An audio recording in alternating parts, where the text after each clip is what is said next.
may not be able to help you bake the perfect ham, but we can help you with the groceries to try again. Get free groceries from Flow when you sign up for a postpaid mobile bundle or high-speed broadband. Plus, get a chance to win the grand prize of $10,000. Sign up in-store or online at discoverflow.co today. Terms and conditions apply. However you're Christmasing, Flow's got you covered. Oh, island in the sun. Look at how we've grown, how far we've run. 50 years we strong and more to come. More to come. More to come. We're going higher. 50 years we're blessed with forged in fire. Still reaching for more. Going up, going up, up, up, up, up. Going up, going up, going up, up, up, up.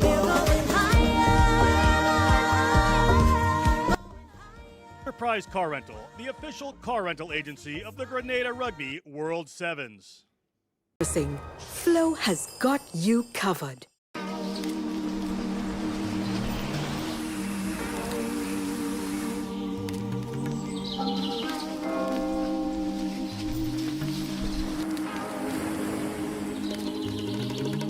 If I take time and I write down all the things that I love on my island, best believe my list gon' be like 5 miles long. Best believe it's love that makes me sing this song. The cleanest breeze on the waters, friendly people meet in every corner.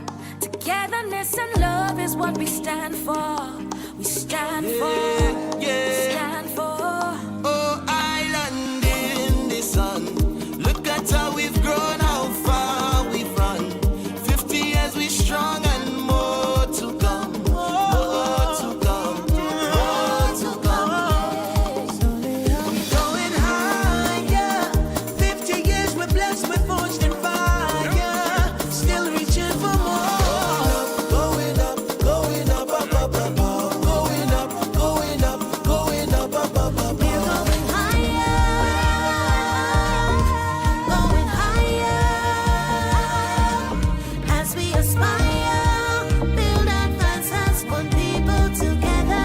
Bang, bang, bang. It's only up from But take time to reminisce on the richness of our history from the beginning. From the people who came through sugar and change, emancipation, the revolution. Hold on, let's back up on the globe. More than the ice cream and gold. Much more than the nutmeg and the clove. Tell the world we are Grenadians. Oh. 3 islands united as one, blessed with the strength to carry on. We're more than just that island in the sun. Tell the world we are Grenadians. Higher. 50 years we're blessed with force and fire. Oh, you mean? We going up, going up, going up, up, up, up, going up, going up, going up, up, up, up. Aspire, build advances, want people together. Going up, going up, going up, up, up, up, up. Going up, going up, going up, up, up, up, up. Really and truly, can't find the words to describe what my country mean to me. So much things we take for granted, but so much things they give to me. Peace and tranquility, family, community. It no matter where we go in the world, just know that home is where my heart is. 50 years, as he shape for 50 more, as he shape to reach it goal, like you really bring the goal. I can see the vision clear. Sing it out to let the people hear. Look at how we've gone and how far we've come. 50 years we strong and more to come. More to come. More to come. It's only up from here. More,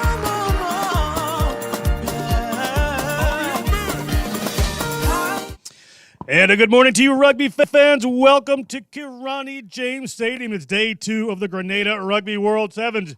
I'm John Broker, joined by Matt McCarthy of Rugby Wrap-Up. Game number 1 here. We'll talk about how people have been reseeded. This is the Caribbean Queens in the multicolored uniforms taking on people with the ball in hand. Our Find Rugby Now. Find Rugby Now chips that one ahead. Good little move there from Find Rugby Now. Ball back, water on the field today. A little wet. Bit of a soccer game breaking out here. Fascinating big soccer game breaking out here for the moment. But here comes Find Rugby Now around the corner. Can they get the pace down there?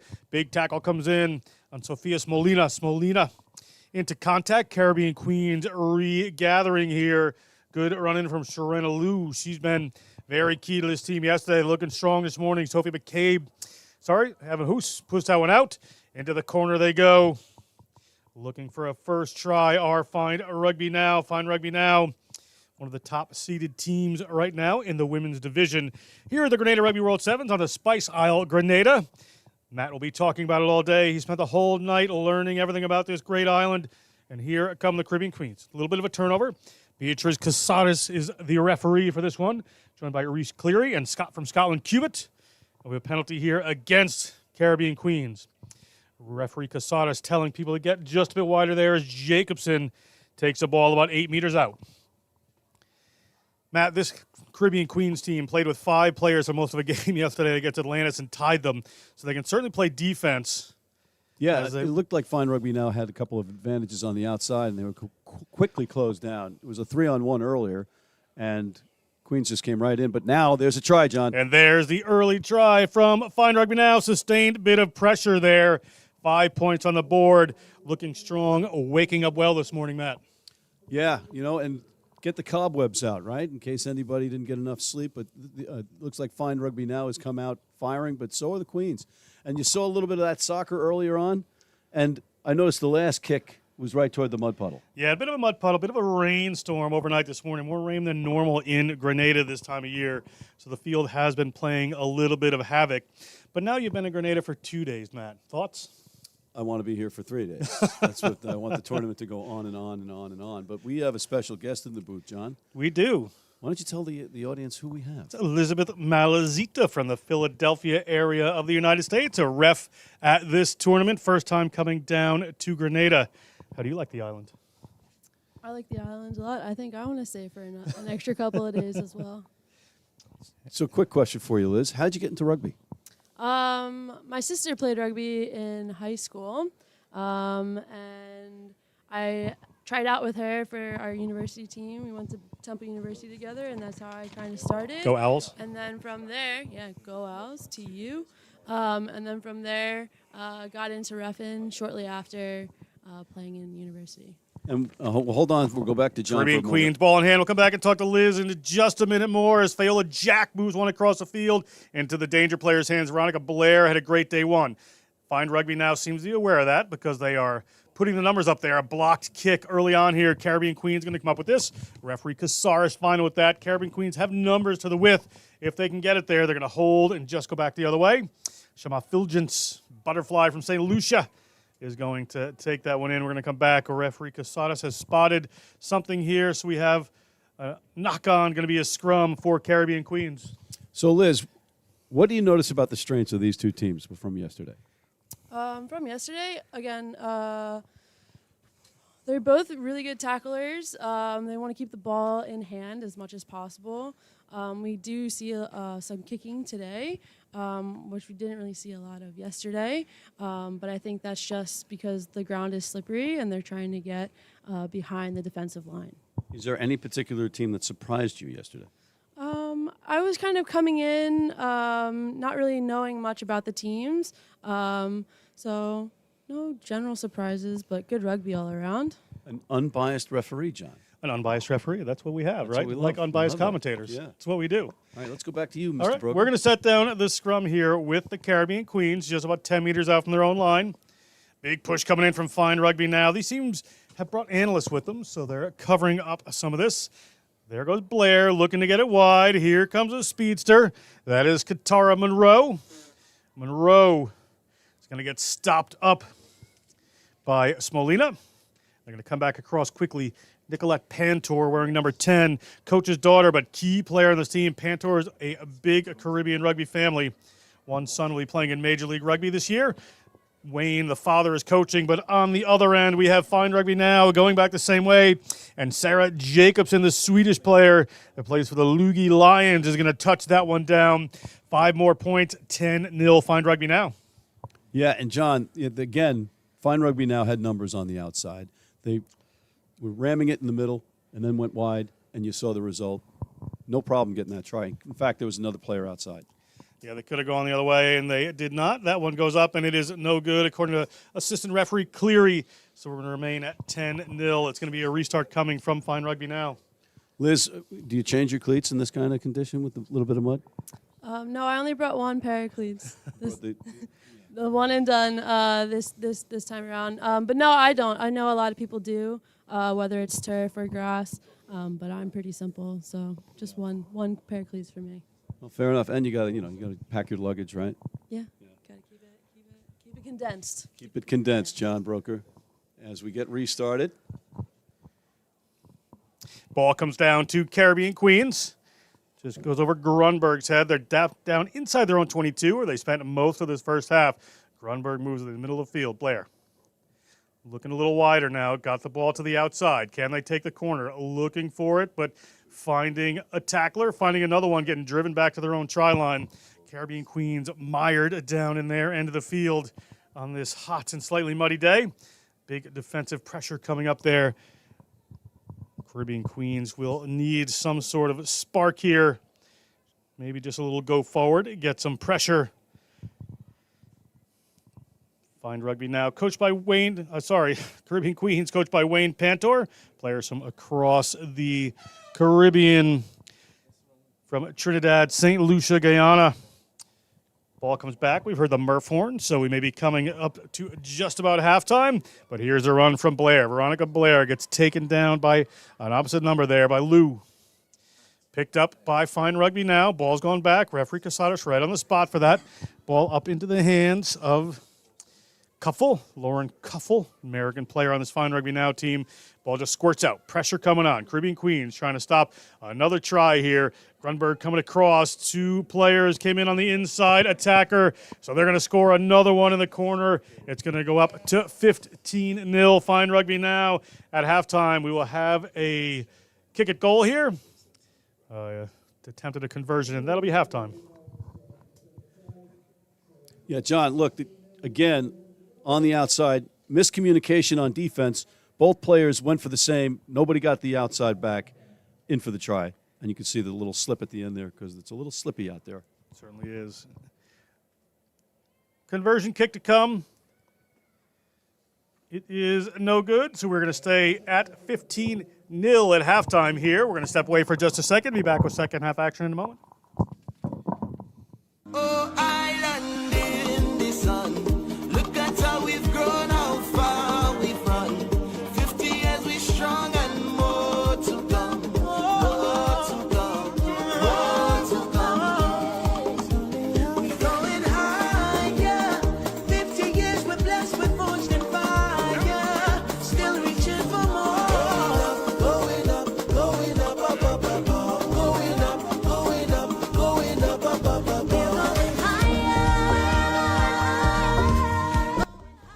Enterprise Car Rental, the official car rental agency of the Grenada Rugby World Sevens.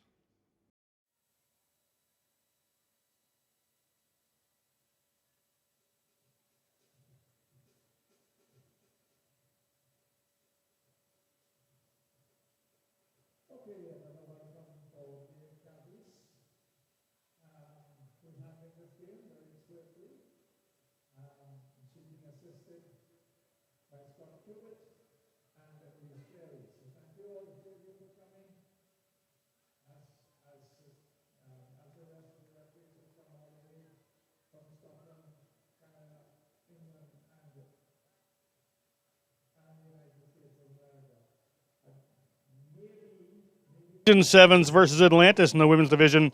Then the men, Matt, they've been changed around a little bit based on yesterday's results. So we have a championship division and a plate division. So the plate division will be up next, and the 4 teams there are Legion Sevens, Jokers, and Pirates. The Grenada Greens, the hometown favorites, and Maroons Men's championship is Caribbean Kings, Fine Rugby Now, Atlantis, and the Butcher Sevens. So everything to play for today on day 2 here at Karani James Stadium. Yeah, after a lot of rugby yesterday, you still have a lot to play for today, and that's more than you can ask for.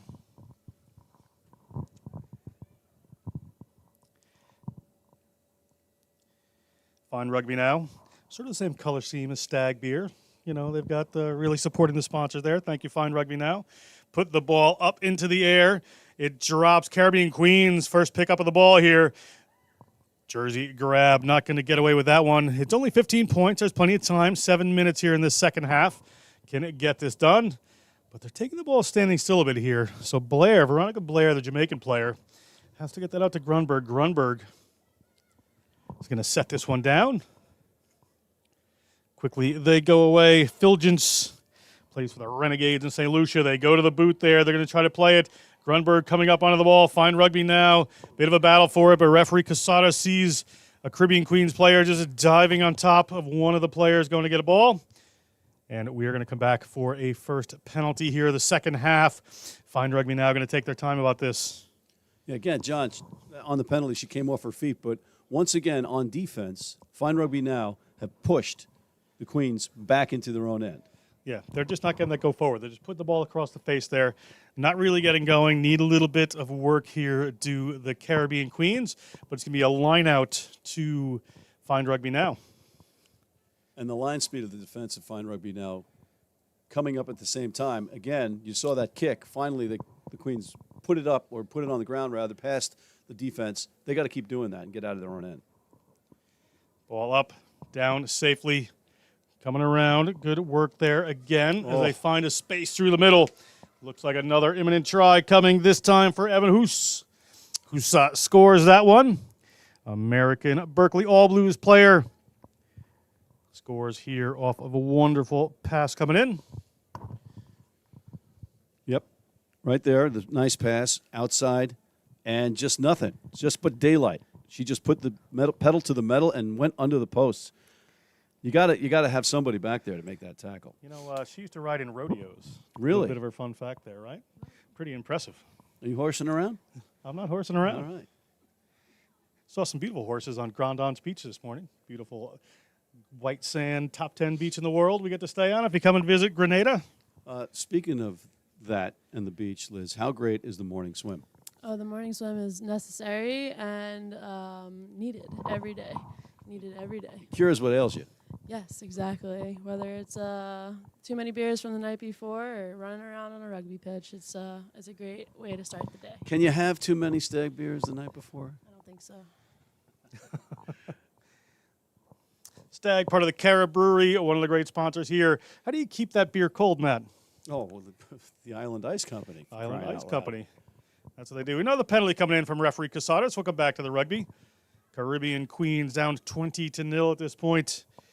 Both Legion and Atlantis warming up. We'll be coming on right after this one. Caribbean Queens need some points.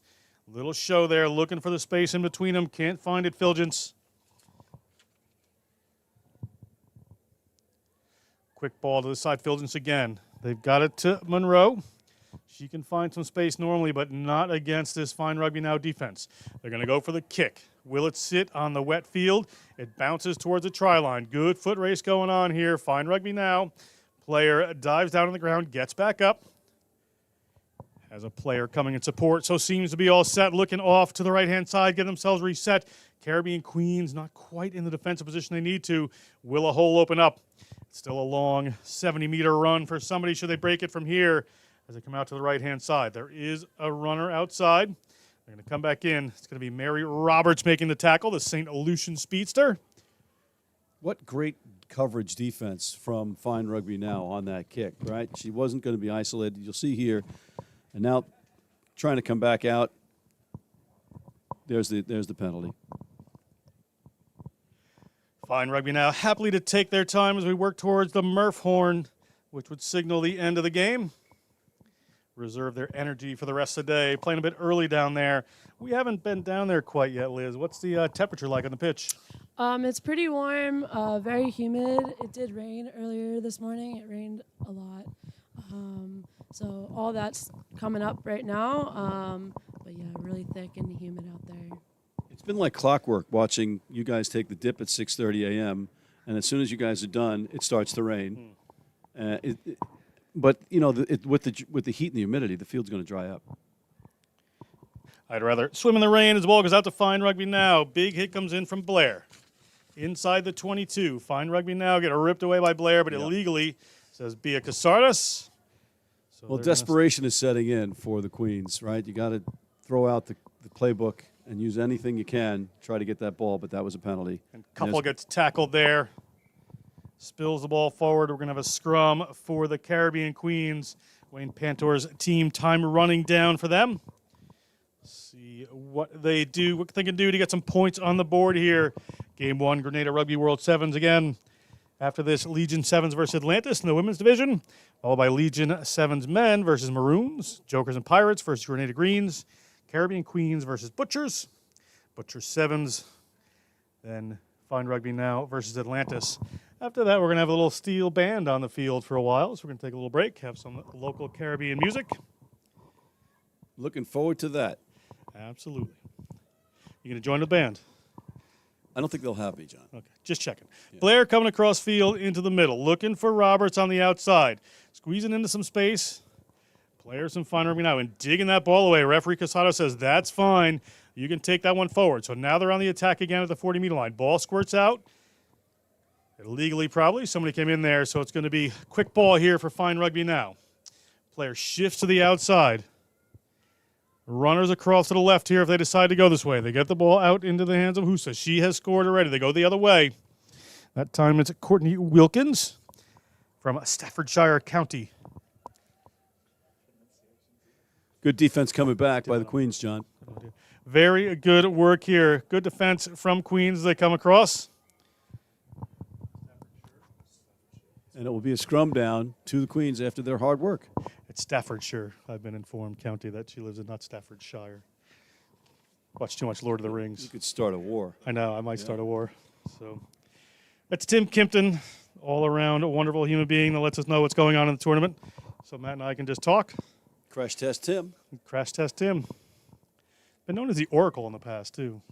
Well, he's also an Oxford guy. He is. He's a sharp cookie. He is a sharp cookie. Ball to come in here for Caribbean Queens. Deep in the run end. Cannot be too much time left in this one. It's going to be, it's not enough time to make up a 20-point deficit. Definitely not. I'm not a gambling man, but if I was. Ball into Blair's hands. Middle of field again. They're taking this one flat-footed, so they go for the kick again. Gets out to about 40 meters. Not even. 22, just sitting there. Another little chip ahead. You can expect another, but I'm swinging a miss as they come back. Now, it should be a penalty in the other direction. Absolutely. Player from Fine Rugby now just diving on there as they have before. Here come the Caribbean Queens. That one just sails over the top there. Blair has to cover. She's got a player coming around to the outside. She's got the speed. She's got some power, too. She may be able to hand off this player. We'll see how she does, but she puts the hammer down. And Veronica Blair is going to turn the corner. And Veronica Blair is going to get 5 points for the Caribbean Queens here at the Grenada Rugby World Sevens. Probably final play of the game. What a try. That's just every skill you could possibly have in that one play. Just amazing. She ran east-west, which is usually a no-no, but then turned that corner and then turned the burners on. And you're right. If that defender got near you, you could definitely see a fend coming. There it is again, streaking down the sideline. Just gas. Unbelievable after all that work. And that one is good. So it's 20-7 is going to be the final of this one. It's the Murph horn has gone. Game over. Some handshakes to come. It's going to be Legion Sevens versus Atlantis Sevens. Second game of the women's division.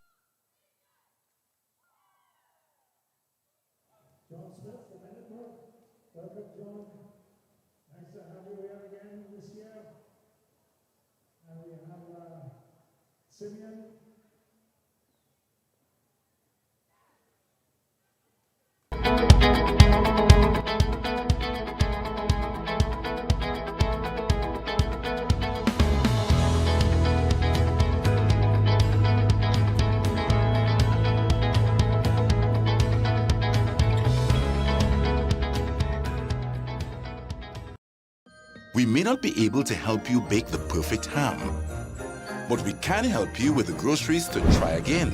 Get free groceries from Flow when you sign up for a postpaid mobile bundle or high-speed broadband. Plus, get a chance to win the grand prize of $10,000. Sign up in-store or online. Welcome back. It is game number 2, day number 2. It is Atlantis in the orange and, well, orange.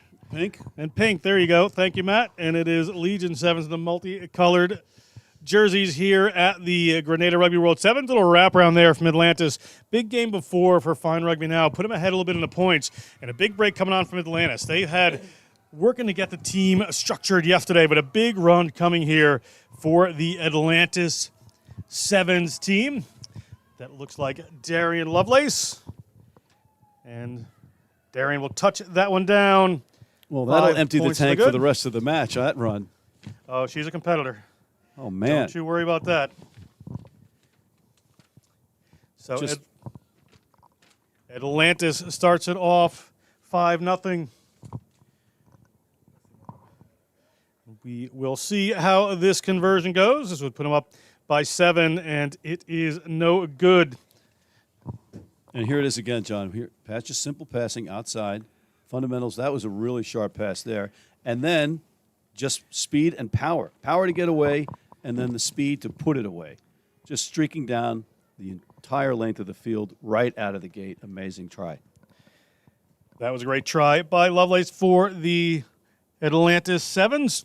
They're going to have their restart here coming. Referee for this one, John Smith from Edinburgh, Scotland, joined by Simeon Six Names and Pedro Diogo. And we are underway again here in game number 2. Little kick forward there, probably a little bit of a mistake because it comes right into the hands of the Atlantis players, and they're set up an offensive structure already.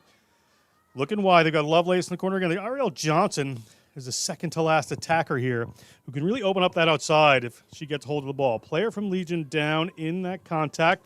Going to come back across the other way. Little ball, hand thrown over the top, and it looks like Atlantis is going to breeze in for a second try here.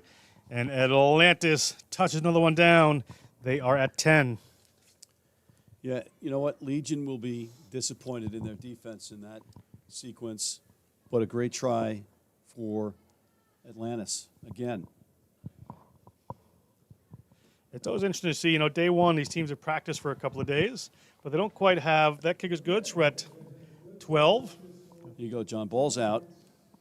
Defense comes up kind of lackadaisically, and then just a quick pass over and in for the try. It's too easy right now. There have to be some adjustments made on the Legion side of the ball. I was saying it's interesting to see these teams. Day one, Atlantis, they practice for a couple of days. They're just putting it together, kind of getting their structure, kind of getting their rhythm down and playing with each other.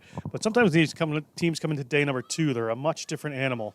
I think that's what we're seeing right here. When you look at the kickoff and take right there for Atlantis. Atlantis knocked that one on, according to John Smith. I thought that was okay, but maybe we can get a referee's analysis. Once when the ball is hit forward and then it touches another player, we'll have a knock-on situation. So off of the kick, we had Atlantis hit that ball forward into the Legion 7's player. Some expert analysis here in the booth, Liz John. Malazita. You're darn expert. tootin'. Ball comes back out to Atlantis anyhow, so they've got the opportunity. Across the field, into the spaces they go. A little offload, break to the corner, looking for the speed. One player to beat. Cannot get Oliver Ken, the defender. It is going to be touchdown by Atlantis, so they move it to 17-0 in the first half. Having a good run of things are this Atlantis team. Yeah, they have come to play this morning. Look at this, right? Good pass out of the breakdown and just off and running. Here's another pass. Boom. That's it on the outside. Numbers and speed. It's going to win every time. Great try.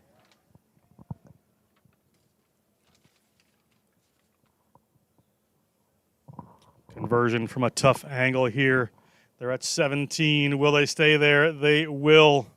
Referee Pedro Diogo doesn't think that one over, and I would have to agree with him. It was a good effort on that kick. I mean, that is a wet field, and it's a drop kick. It's not easy. A little bit of a tough one. So Atlantis looking strong here on Saturday morning on the beautiful island of Grenada, the Spice Island. What percentage of the world's nutmeg comes from Grenada? 82%. 40. You keep getting this one wrong. 40% of the world. I meant 40. Did I say 82? Yeah, you said 82. Yeah. And Liz was signaling that it was 82% off camera. And Westerhall rum number 7. How long is it aged for? Legion 7s. We'll come back to that question. Yeah. Matt's going to ponder it for a little while. Legion making a good break, getting down to the 22. That was Jess McCauley from Havant Rugby Club. Plays for the Army. This Legion program. Fantastic. We'll be talking to some of the folks over there.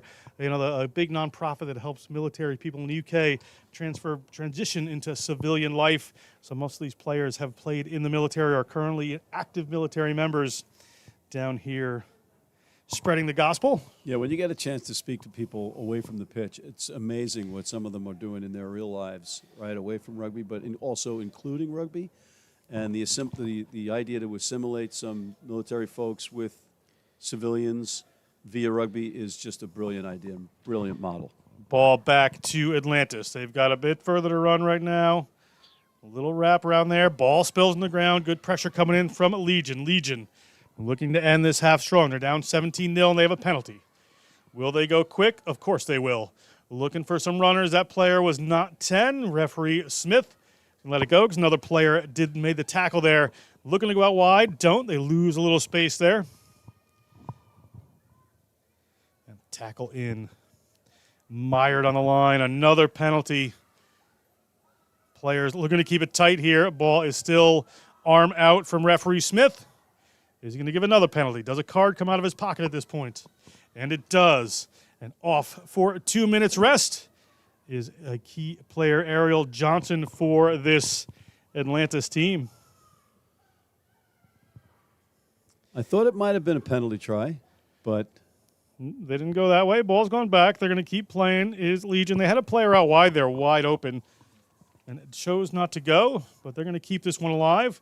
Short-handed defense coming, but they are tenacious, and they draw the penalty. Wow. Do the great counter ruck. Atlanta Sevens. The Murph horn goes for halftime. And it's going to be a scrum here chosen by Atlantis, even though they are short-handed.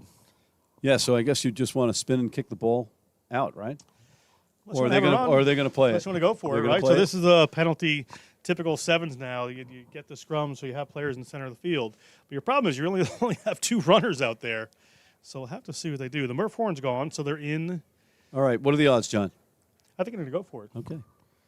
And they're going to go for it. Running there, putting somebody through the space. Big break coming up. Oh, boy. Cross the 40-meter line, but attracting the defense from Legion Sevens. Atlantis still on the move here. Legion on defense. See if they can turn this over with a player advantage. A barreling run up the side of the field from Atlanta Sevens. Quickly they come across. Ball bounces down. Late potential hit there, but referee says no. But another break through the gap and a ball whipped over to Lovelace. Gets spilled forward from here. Knock on, according to the referee. Referee Smith whistles us for halftime. It is 17-0 Atlantis. We'll be back with second half action in just a second. Missing. Flow has got you covered. And our officials, this one.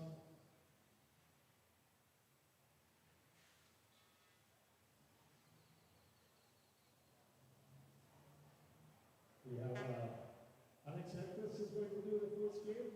Alex coming from the United States of America. Welcome back, day 2, Grenada Rugby World Sevens on the Spice Isle, the gorgeous island of Grenada. Some of the best beaches in the world. We're waiting for the second half between Atlantis and Legion. John, I don't know if you saw my boat docked behind the scoreboard I did, there. yeah. That's my rig. When we saw your rider where you said you had to come, we had to pay for your boat to get down here. We're a little concerned. You know, if you're going to do it, if you're going to go big, right? Now, knowing like you like I do, I'd say that boat holds about 5,000, but you don't let anybody on it. Nobody's on it. Yeah, that's true. Yeah. Just you and a captain. I didn't even go on it. Yeah, okay. I just wanted to be, I wanted to. I like waste. That's good. This one? Yeah, there's my rig. The SS McCarthy. It's the SS McCarthy. That is that's what we're looking for right there. The SS McCarthy, ladies and gentlemen. That's my question. What was that, Liz? Do you change rooms every day? Just for the heck of it, sure. You know. Yeah, And sometimes. Yeah. I throw the towels. I don't even use them. I just throw them in the shower on the floor. He's not allowed international water sometimes. That's his biggest issue. So. But the gas bill is the dickens, I'll tell you. I tell you, yeah. The fuel? Can't get enough broadcast gigs for that. No. One can dream, Yes, one can dream. and I do play the lottery. Speaking of a dream, we're here on the Grenadian island, beautiful Grenada, watching the Grenada Rugby World Sevens. Thank you for joining us all day. Atlantis leads 17-0, and they're about to kick off here. Referee John Smith of the Edinburgh Rugby Referee Society, also a police officer in Edinburgh, so don't cross them. Here come Legion Sevens. Need to make up some points. Down 17. We're knocking on the door early or late in the second half and have a penalty right here. Let's see what the Legion can muster here. Legion set this one up. Looks like they're going to push this one into touch. Go for the line out there. Still one player advantage here for not too much time. As Ariel Johnson's allowed back on the field, so another back at full strength. You know, you just saw that play develop, but a little sense of urgency. You're down 17-0. You're up a player. Don't take your time. Just keep going. Keep it going. Keep it going. Keep moving. And that's easy from up here because It's easy from up it's here. muddy down there. It's a little bit humid. It's hot. We're in the air conditioning. Yeah, that's part of our job. Yeah. John, you looked guilty there for Yeah, a second. Yeah, I know. Don't make me feel bad. We're going to have a line out here eventually at the Grenada Rugby World Sevens. Not sure where the holdup is here. Referee John Smith making sure the Atlantis players are back correctly. We have a little old school throw in here. It bounces over the top. And here comes Atlantis off the steal. Moving it down this left-hand side. There's a little mud out here. Oh, boy. The player just straightens right up. And unless referee Smith tackles this player, it's going to be a try for Atlantis. Although she has some company. Touchdown for 5. 5 more points for Atlantis Sevens. Looking stronger every play in this day 2 matchup. Nothing extraordinary other than just fundamentals. Watch, we're going to see the replay after the kick. There's the conversion. Conversion is good. And here we go. Just one pass. And well taken. It was a high pass. She took it in stride, though, and that's the important thing. Take the ball in stride, and you see what can happen. And again, John, you're right. John Smith, only one that could tackle, and he's an officer. I thought he might for a second. Yeah. He's great. He's crazy. Joined by Pedro Diogo and Simeon Six Names, assistant referees for this one. Atlantis, nice little kick there, just dribbles over the 10-meter line. Referee says that's fine, let's play. Atlantis in search of more points, but knocked on in the contact. So we're going to have a scrum here for the Legion Sevens, just inside their own 40-meter line with plenty of room to run on the right-hand side of the field. There was a window that was open slightly for Legion to get back in the game, up a player, and then they didn't, and they didn't take advantage of it. And just then a quick strike from Atlantis, 24-0.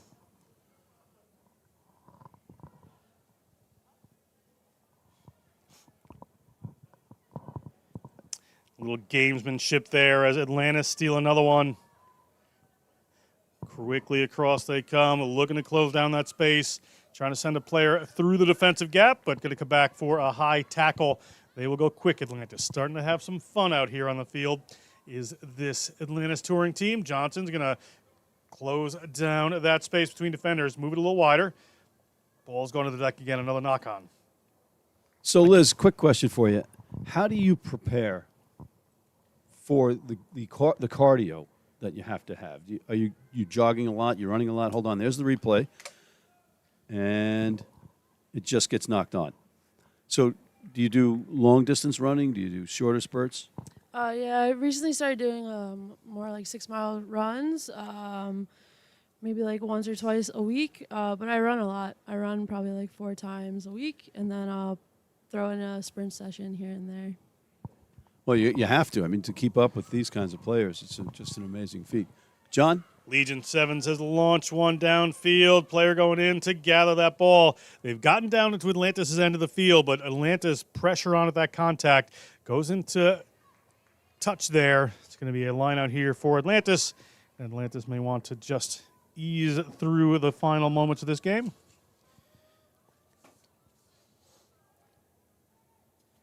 Let's see if we get that underhand line-out throw. That came from Legion last time, I think. So we'll see how this one goes. Referee Smith holds us up. I think we have a change coming on here for Legion. It's like when you see that, it's like watching the set shot in basketball before they had a jump shot. Yeah. You know? I don't remember watching those. You remember watching those? I see them on replays. Ball that come in here from Atlantis. Atlantis just over their own 40. Contest for the ball comes back to Atlantis. Referee's happy. Moving across the field.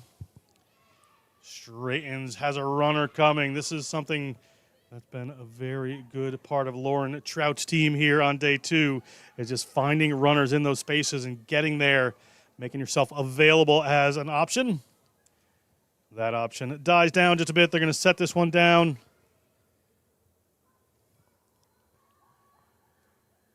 Little dummy outside, but the good defense was there, so they couldn't keep going.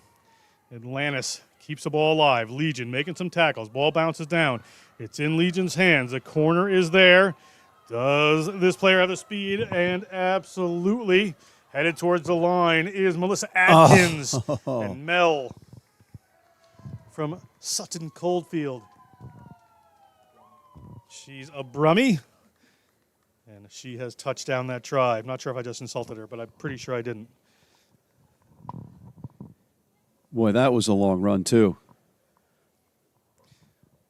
Yeah. Okay, here's the replay. Good defense from Legion, sets this up. And then it's just a question of if she can. And it looks like she's going to make it, and then suddenly here comes the Atlantis player, but she has enough to get it done. And it was a little bit of a cool try celebration there. I don't know if you caught that at the end. A little flair. Well done.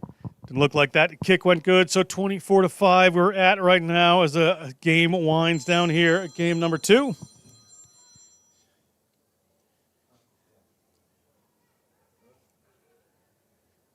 So, Liz, how exhausted are you at the end of this match if you're down there refereeing? You're pretty exhausted. It's a lot of sprinting. And then the thing that helps the most is just anticipation of where the ball is going to go.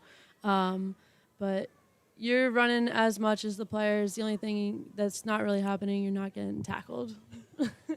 Hopefully. Not yet, right? That's a new variation they're thinking about, a new law that World Rugby is considering.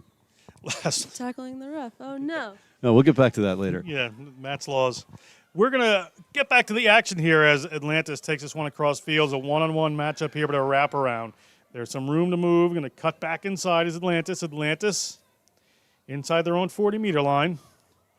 Getting close to time here. There goes the Murph horn, so this one should be over. Player from Atlantis stays in. Good assistant refereeing there by Simeon Nathaniel Petrock, Dowie Greenaway Robbins. Sees the player is inside. Legion takes that one away. Legion, last gasp here. Legion could use some more points, but that one's thrown up in the hands of an Atlantis player. Referee has seen a couple of knock-ons there. Spots him, is going to whistle us for the end of the game. So those are the first 2 women's games of the day. We're going to take a little break for just a couple minutes. Be back with the men's plate division. Legion 7s versus Maroon come up. Maroons. And thanks to Liz for joining us in the booth.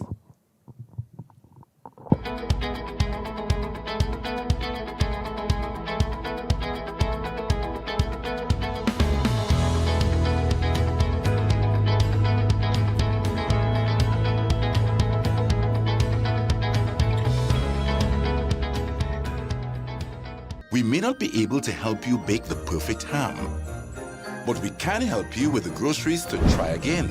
Get free groceries from Flow when you sign up for a postpaid mobile bundle or high-speed broadband. Plus, get a chance to win the grand prize of $10,000. Sign up in-store or online at discoverflow.co today. Terms and conditions apply. However you're Christmasing, Flow's got you covered.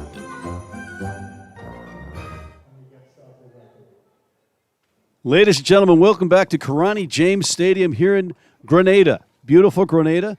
I'm Matt McCarthy with John Broker, and we have a great match. We have the Legion 7s versus Maroon.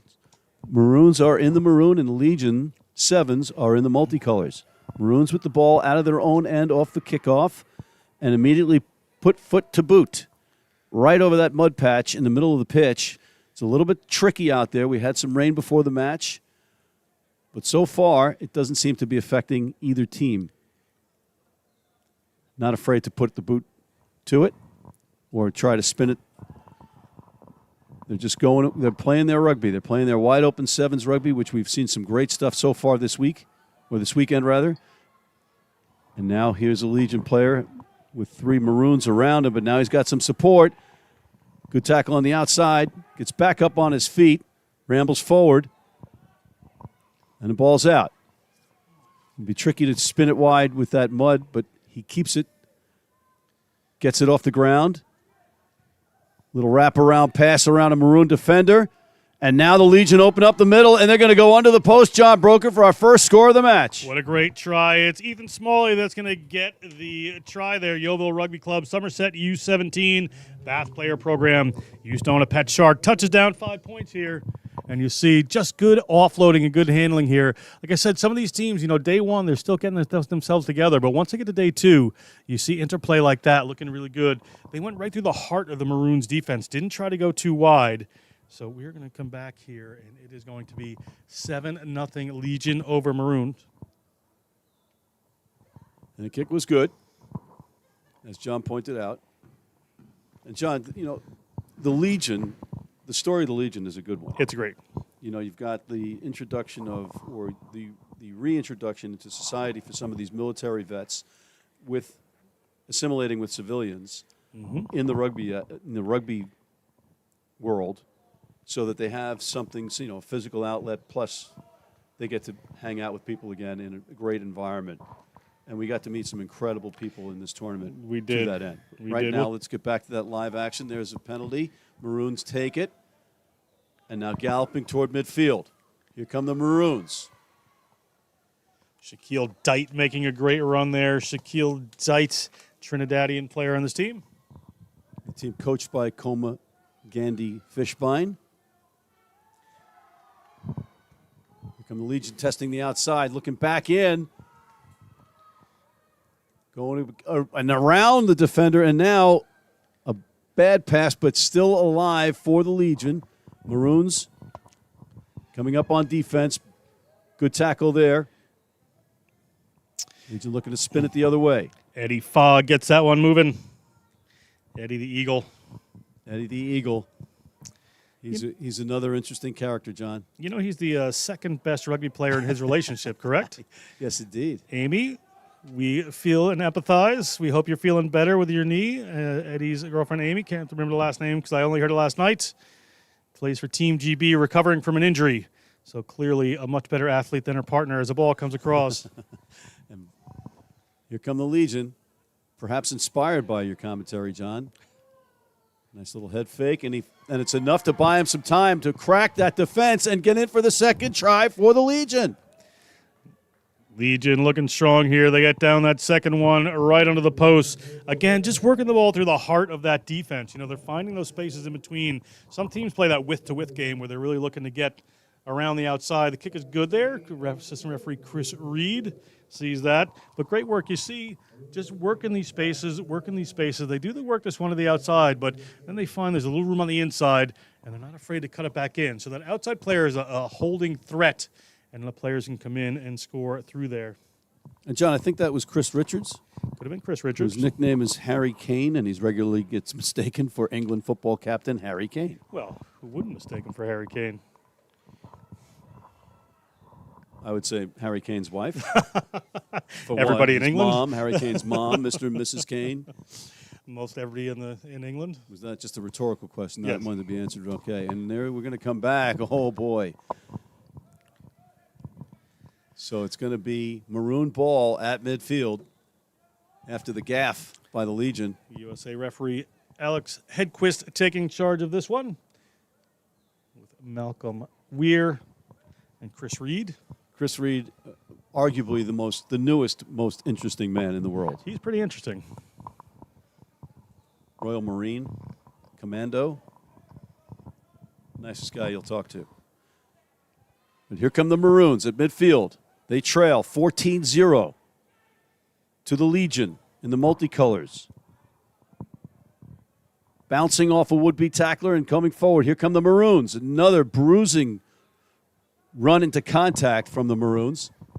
The Maroons looking to get some structure here, looking to get a little play. They're a very talented team, just not getting in the right places. But with defense like that from Legion, they're going to have a tough time of it. Yeah, great line speed.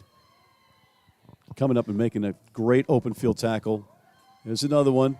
Did the right thing, though. You got to make that tackle. You got to let the outside go. Got a player with him.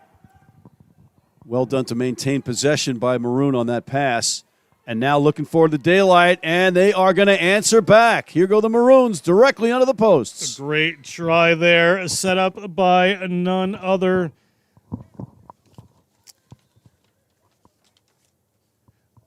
than Chad Wheelington II, father of Chad Wheelington III, son of Chad Wheelington I. A commercial diver, another Navy guy himself there, so a bit in common as they get the points out of it. Conversion made, and we got to meet him in the hotel this morning. He's a large man. He's a big fella. Yeah. Taking a look here. Good work from Marines. They break that one in. Ball's coming across there from Jamie Phillip. Gets the ball up to Wheelington. Wheelington's going to take the corner, going to cut back in, and it's going to right in the hands of Jonathan Taylor. JT, the Trinidadian, plays for Caribs RFC, was on the RAN Dream Team in 2022. All right, we're getting ready for our restart. We got a ball game, John, 14-7. We do. It's getting interesting here in the first half. Restart finds the turf, but it's a one-hopper. Dowie Pierce. And now just looking for some kind of crack, some kind of window. And they finds it. Wow, what a run that is. There is somebody back, though. There's a sweeper. Oh, Eddie wanted to keep that on his own. As the Murph horn sounds the end of the first half, the Legion trying to get one before they go into the shed. Good work by Maroons here to get back. I don't know if it's going to pay off. They worked hard to get back on defense. It was a great fend to keep the ball alive for the Legion. Did they spill it? No, he maintains it under pressure. And in traffic, they maintained the ball. Now looking on the outside. One-on-one. Here comes some help. So it's taken 3 defenders to keep this ball carrier from Legion out of the try zone. Henry Littlewood took that initial one in. And he's reaching. Did he get it on that second move? Nope.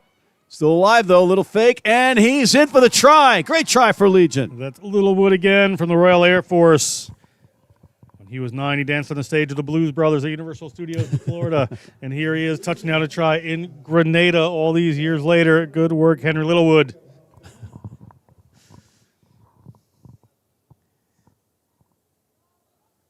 Let's see if this conversion is made. If it is, it'll be 21-7. And again, it's the nature of the beast in sevens. Blink of an eye. You heard the hooter. It was a 14-7 match, a one-score match. It's a Murph horn. And it's the Murph horn. I beg your pardon. And here's Eddie. Not Eddie's best kick. Amy, you got to work on his kicking. Kick goes wide for Foggy. There's Foggy. There he is. But we are going to take a quick break, and we'll be right back after this. Missing. Flow has got you.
Welcome back to Karani James Stadium for the second half of this match between Legion Sevens and Maroons. Matt McCarthy and John Broker. John, what did you like in the first half? I really like the rugby, Matt. The rugby. Yes. You like the rugby. Fantastic. Back and forth here. Legion had a little bit of a better of it, but Maroon, you can see the great brilliance and the individual ability of the team there. They just have to get a couple of more opportunities, do Maroons. And Legion Sevens has to keep the structure. They're playing well. I was impressed by the Legion's defense. Both sides, really, but the Legion's defense, specifically in the one-on-one matchups, was exceptional. And now they're playing out of their own end. Speaking of defense, there's some good defense from the Maroons putting on pressure early in this second half. Yeah, this could be a challenge for them playing from deep in their own end. And here we go. A big burst up the middle, one man to beat, and the pass just goes awry. And he is not happy. And he says bad ball and throws the bad ball down. Throws the bad ball down, says don't do that again. It is not going to be allowed here. But we're going to have a scrum to Maroon, so attacking opportunity for them. Goma Gandhi, a great coach. She will want these boys to finish well here and catch up. So we've taken a look. Ball comes out, just slips off there. It's a bit muddy. It's a bit humid. It's like a bar of soap. It's been rainy here, unusually rainy for Grenada, this beautiful island that you should all come visit soon. You know, it was a good pass from Henry Littlewood, the Royal Air Force Sevens player. But again, just a bad ball. There we go. A little counter ruck. The ball spills. Who's got it?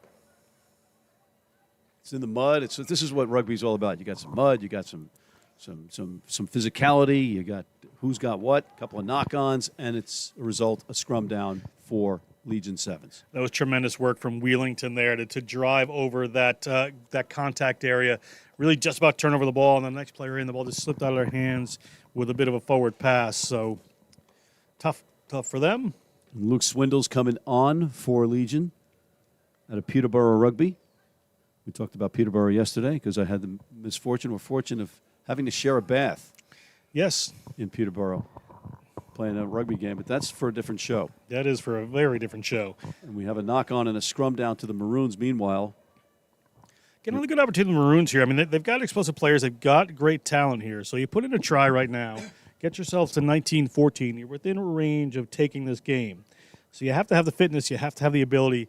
And you have to have a game breaker right now. They have a lot of them. Just haven't been able to get through that staunch Legion defense so far. We will see how they do. We have Genesis Lucius out on the left-hand side, and he can certainly make it happen. And we might have an opportunity to see one of those one-on-one matchups again. Here they come to the left of the scrum. Maroons run over one would-be tackler, and it's a penalty to Maroons. And here's what, do you want to settle it down? Nope, take the quick tap and go, say the Maroons. On the outside, not much there. And it's turned over by the Legion, and it's going to be a foot race. Who's going to get there? Oh, great tackle coming back from Maroons. There's some run support, but the ball is loose. Who's got it? Yeah, great tackle there from Dite. He took the worst of it at the end there when somebody was cleaning him off of that ruck. Really took a shot in the face. I think he's okay, but great work by Shaquille Dite to get back on that tackle and then to come up around, try to force a turnover, and he's taking a bit of a shot for it. You'll see here, ball comes up in the hands of one of the Legion players, right? And they've got this breakaway. He makes the initial breakaway, but Dite stays with it. He's a fast player. You can see he comes around to set that up and just gets crunched there by Luke Swins, another Peterborough player. And we'll have a scrum down. Looks like everybody's okay. That's good news. There's a substitution. Wheelington goes out. And in comes number 99, not Mark Gastineau, but Kareem Brown. Or Wayne Gretzky. We're in an international broadcast, so we need to use international. I guess everybody knows Gretzky. Put your comments under the YouTube page for the Grenada Sevens YouTube page and tell us who you look like as a number 99 in sports. As the Maroons try to spin the ball out, had to wait for that pass off his shoulder, collect it, and then move on. And as a result, it's turned over to the Legion. Good support again at the breakdown. There's a nice tackle from Maroons on defense. Platform set, though. Ball still in Legion hands. And there's a knock on, and that'll be a turnover. And he kicks that bad ball. The foggy pass gets knocked on. Is that a delay of game penalty, John? Don't know. Time's off here. Referee's taking a little time off. I think the ball got kicked away.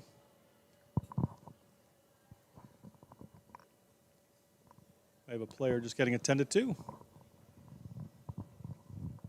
Comes a guy with one really clean, long white sock.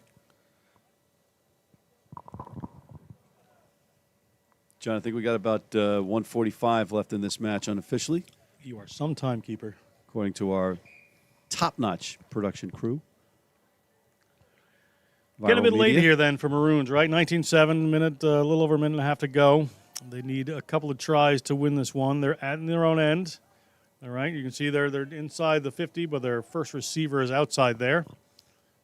Have to make something happen and make something happen soon are the Maroons. And they got to deal with that mud puddle. Love their uniforms. Here you go, little show and go on the outside. Yeah, that was J.R. Williams, a speedster from Wisconsin, couldn't find his way through Juice. Here come the Legion. You know they want to get another one. They like to have tell some stories in the bar afterwards. Looking to go to the left. And you see the move to catch the ball with the foot instead of the hands. That was probably very wise because it is a little bit tricky in there. There's a little kick into space. Who's going to get there? Hops right into the hands of the Maroon player, and he's going to counter. Here's Williams. He's a speedster. But great defense again, just driving Maroons back. But now here's an opening. One player to beat. Little spin. Arama gets back up on his feet, tackled again. But it sets up Maroons on the outside. Turning on the Jets. Here go the Maroons under the posts. Jareem George is a very talented player. I've been seeing him play for years. Jareem George gets his try for that one. Really well worth it. But they need the conversion here and see if there's time for a restart. Yeah, they need to just kick this conversion right now. There's players strewn on the grass, just gassed. He missed the conversion. Good work by Williams to make that break. You see here he comes up. Would normally get that spin move. He's such an elusive runner, but doesn't get it that time. Unloads the ball away, and then it just gets out to Jareem George. And Jareem George is going to have no problem with that. D-Dream, they call him, from Northern RFC in Trinidad. Touches that one down. All right, so the Maroons want to get a tie here. They got to get it under the post and get a conversion. So this is an all-important restart here, John Broker. Here we go. He did not get the conversion. So, again, they got to get a converted try to tie this up. And we're basically out of time, unofficially. Haven't heard the Murph horn yet, but I'm sure we will. It's got to be getting down there. And now Legion under some duress in their own end from that Maroons defense. Maroons with a little pep in their step after that try. Yeah, they need to turn one of these over and come back with this. Legion content to hold on to the ball, have some phases. There's that Murph horn that we talked about. And is he, yep, he's going to kick it. Who's going to find touch is the question. It's going to find touch. It looked a little tricky, a little dicey from up here, but he does indeed find touch. And holding on for a good victory, Legion 7s over Maroons. Thank you. We'll be right back after this.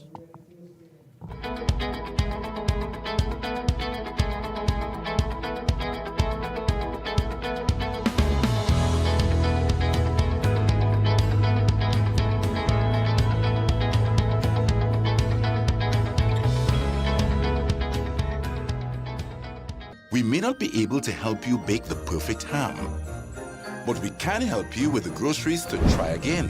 Get free groceries from Flow when you sign up for a postpaid mobile bundle or high-speed broadband. Plus, get a chance to win the grand prize of $10,000. Sign up in-store or online at discoverflow.co today. Terms and conditions apply. However you're Christmasing, Flow's got you covered.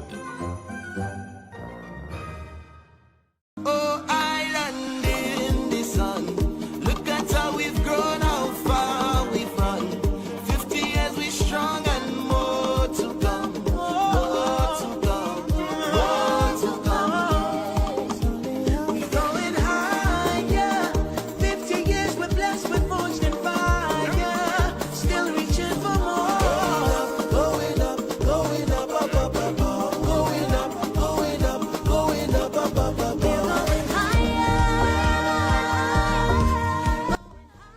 Enterprise Car Rental, the official car rental agency of the Grenada Rugby World Sevens. Flow has got you covered.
Welcome back to Karani James Stadium in Grenada. You got it right. I got it right. Matt McCarthy and John Broker for the kickoff of Atlantis versus Find Rugby Now. Find Rugby Now knocking on the kickoff, John Broker. Find Rugby Now, a little knock on there inside their 22. This is a big game for the big implications of the women's division here at the Grenada Rugby World Sevens on the beautiful Spice Isle. It's a great attacking first opportunity here for Atlantis in the orange and pink, and in the stag colors, black and green, are Find Rugby Now. Stag, of course, our favorite lager down favorite here on the lager on island, and Grenada. pretty much everywhere at this point. Sponsor of the. Now that's why they're green and black, but it just happens to go. Yeah, and in the meantime, going is what Atlantis is doing right into the tri-zone right away in this match to set the tone.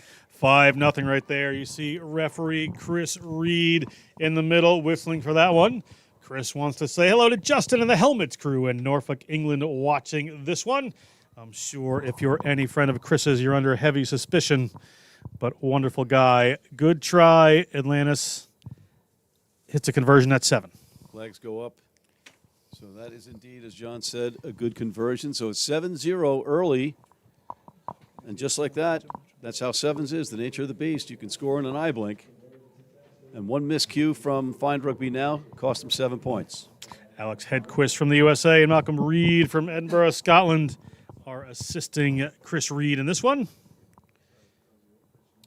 So we had a little Caribbean sun shower right before the start of this one, John, and it looks like the rain has subsided or stopped completely, and that's how it happens down here. You get some rain, you get some bright sunshine, the heat eats up the water. Yeah, rain not typical for this time of year, but good work there for Fine Rugby Now. Draw that penalty. They need some points here. They don't want to let Atlantis have too much of a lead. As the ball's coming out now in the slippy part of the field. Well done to hold on to the ball. You got to secure the ball first. Looks a little different from up here than what it is on the pitch. As now Find Rugby Now looking to find their way out of their own end. They've been going backwards. Good defense, but it's a penalty awarded to Find Rugby Now. Offside there against Atlantis. Just a little too eager to put the pressure on is this Atlantis team. Chris Pudge Ryan coaching it with Lauren Trout coaching the Atlantis women. Pudge does quite often, but not this weekend. Here's a nice run into the open. The grass slows her down a little bit of mud rather. She has a teammate on her outside, and here goes number 1. In for the try. Is that Sofia Smolina? Sofia Smolina is a Swedish-Russian player for this team. Has played for Glasgow University and Hillhead. Jordan Hill RFC, Swedish 7s and 15, scoring a try here. Just got that outside space around the defense from Atlanta, is collapsing in on a particular runner, so leaving a bit of outside space there. We'll see the conversion.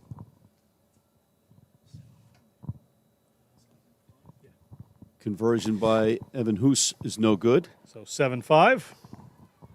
Take another look here. You see the defender's just collapsing in on the one runner who was the danger, and a good work to get out the back. Had another runner there, gets it out there to Smolina. Smolina able to take the corner under the watchful jersey grab of one of the Atlantis players, but Smolina, well done. First time in Grenada, scores a try at the Grenada Rugby World Sevens. Congratulations. As a player is going to get attended to here. We have a player down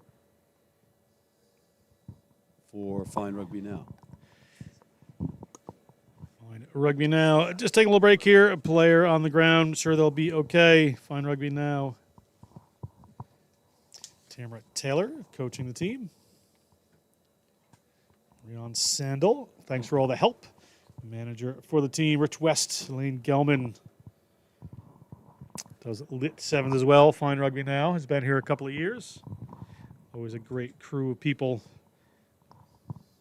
John, we just had 2 gentlemen from the Legion's Sevens team in the booth with us in their Lungy Smugglers. Mm-hmm. And I think I'm going to pass on lunch today. Oh, you really? Okay. They were very fit gentlemen. Yes. One looks like Harry Kane. There's the kick that trickles in deeper into Atlanta's territory. Now they have to work out of their own end. Good defense again from Fine Rugby Now. And now Fine Rugby Now looking to take the lead. Under the post, she's got enough. She carries 2 defenders in for the try. Great try right there, but when we see the replay, it is Leah Kantiba's turnover that makes this possible. Leah Kantiba, what a player. And here comes the conversion. The kick goes under the crossbar. That doesn't count unless you're in Aussie rules football. There's the replay. So ball goes into contact here. Number 2, Leah Kantiba, just rips that one away and makes it so much easier for the rest of her team. Husa takes it to the line and in and right over. Has to carry someone through, but gets a good 5 points down and is 10-7. Fine Rugby Now over Atlantis in the first half of this matchup on the Spice Isle. Try and score from the Berkeley All Blues. And here's the restart. Right in a bit of a muddy spot. Taken by Atlantis, or just not handled cleanly by Atlantis. And coughed up in contact, and here's another opportunity for Fine Rugby Now. Kantiba involved again. All over the pitch.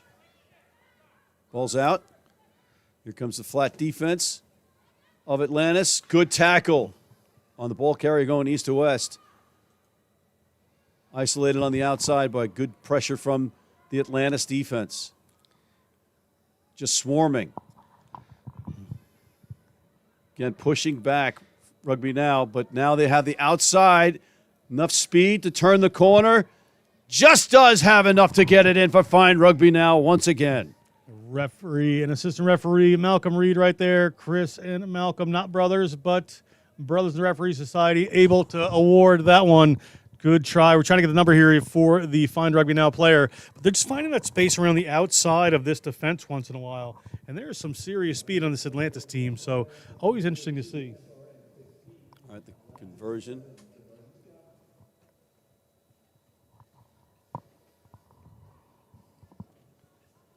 We have none other than, we have greatness in the booth, John. We do have greatness in the booth. John, as the conversion is no good. Greatness. Greatness is Chris Pudge Ryan of Atlantis Rugby. How are you today? I'm good, guys. How are you guys doing? Doing pretty well. Nicer up here or down on the field? It's a little nicer up here.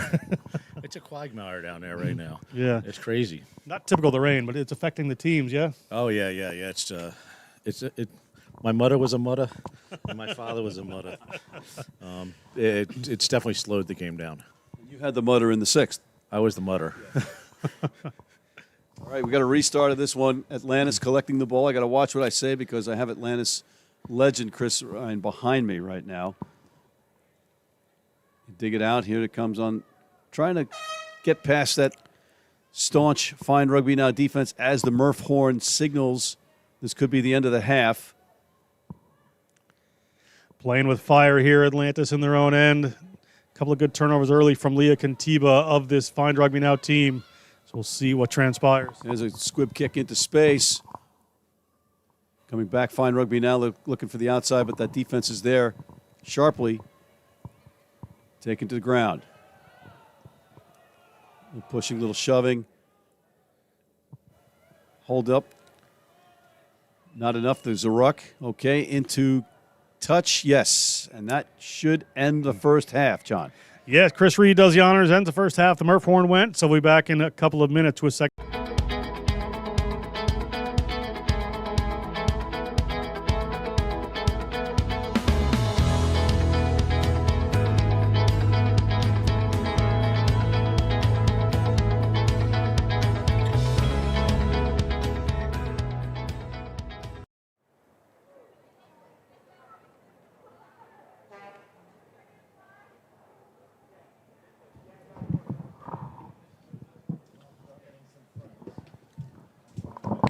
And welcome back to Karani James Stadium. We have the Caribbean Queens versus the Legion Sevens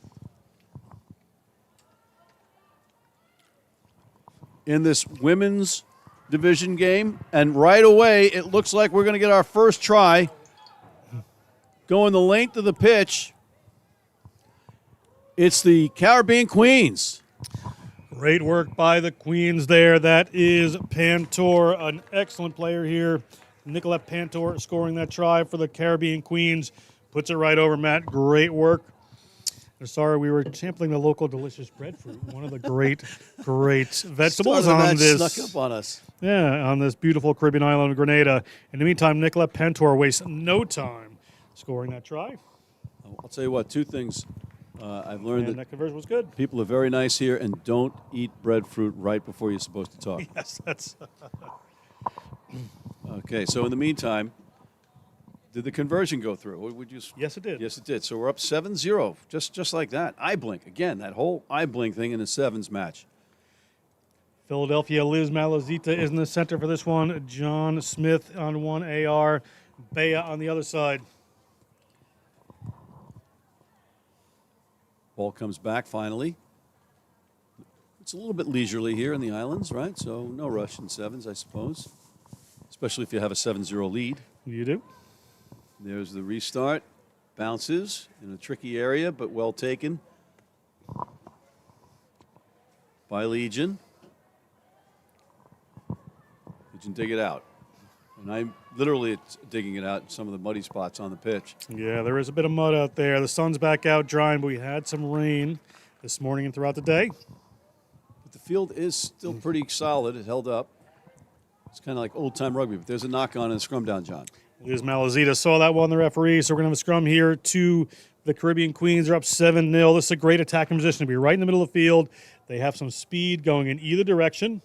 They have Mary Roberts and Katara Monroe on the field right now, both speedsters, and they have Veronica Blair, who's been playing so well right in behind the scrum. She has Roberts to her left, Monroe to her right.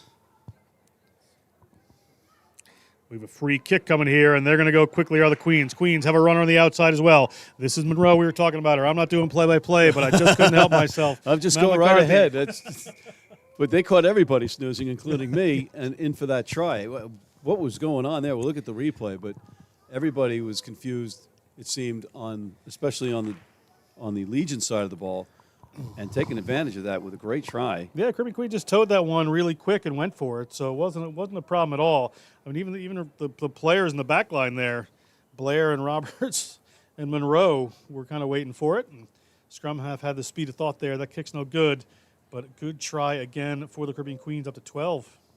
12-0 in short order, and they'll just get to do it again. Deja vu all over again. They're going to kick it. I'd say, let's see if the ball hits the turf again. And as Crash Test Tim points out, our honcho in the booth here with us, I said deja vu all over again, so it was deja vu all over again. All over again. Again. Okay, end of a long day. And we're in the middle of it still. Maybe I'm at the end of a long day. I haven't been to sleep in 3 weeks. All right, in the meantime, Legion looking get something, get out of their end, get on the scoreboard. They have the capability, they have the firepower. Some good defense from the Queens, and just a simple push into touch will do it. Using the touch line as a fellow defender, turns the ball over. Smart play from the Caribbean Queens. Good work. I really thought that player from the Legion was going to get around the corner there and be able to break it, but just stepped right on the touchline. B. Casadas, the assistant referee on that side, spotted it, and they were nearly gone. That's one of the things, the Caribbean Queens team, you got to try to take the corner on. There are good defenders using that touch line.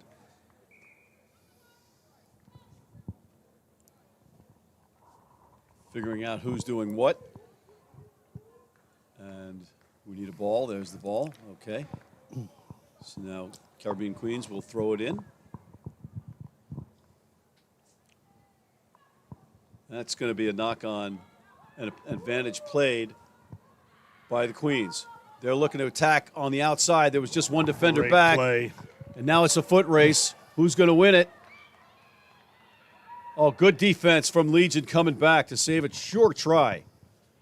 But it's not going to keep this try from happening, and it is indeed dotted down. Looked like Roberts had touched that one down. Great work at the end there by Mary Roberts. Wasn't as involved on the outside as she could have been, but of course the work comes back to Veronica Blair getting that started around the side. But good try there for the Caribbean Queens, extending their lead over Legion. And this conversion could put them up 19-0.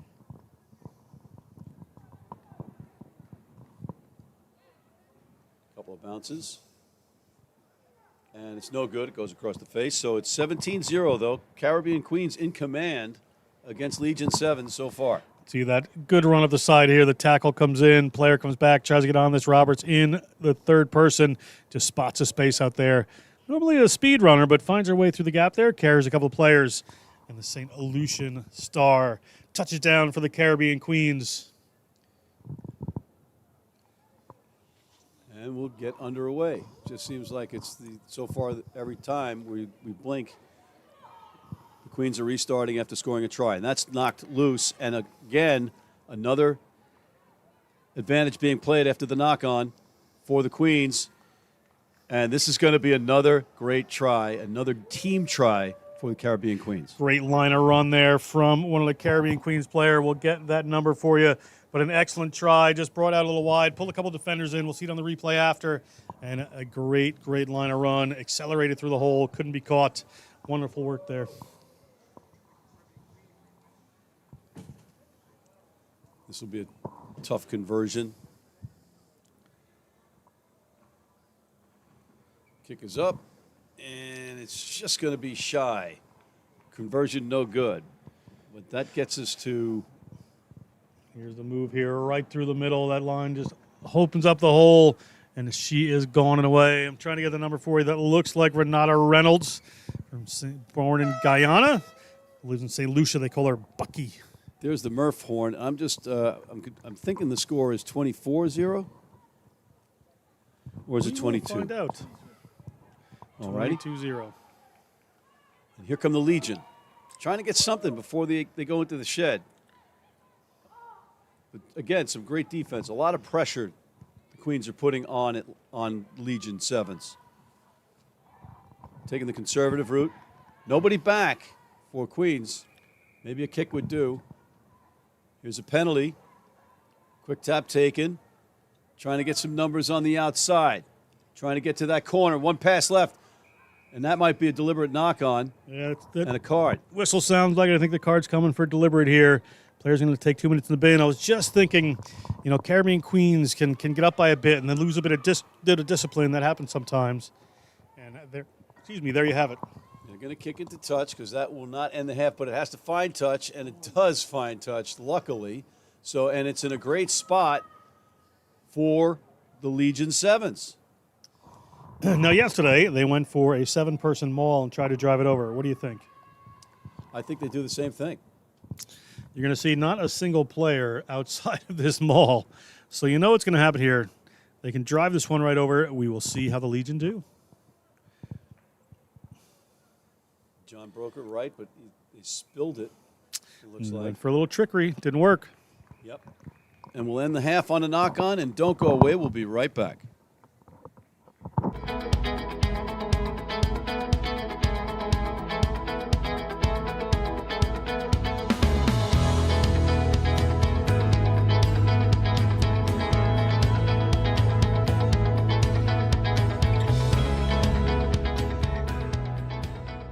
We may not be able to help you bake the perfect ham, but we can help you with the groceries to try again. Get free groceries from Flow when you sign up for a postpaid mobile bundle or high-speed broadband. Plus, get a chance to win the grand prize of $10,000. Sign up in-store or online at discoverflow.co today. Terms and conditions apply. However you're Christmasing, Flow's got you covered.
And we're back at Karani James Stadium. Matt McCarthy and John Broker for the second half of this Caribbean Queens versus Legion Sevens match.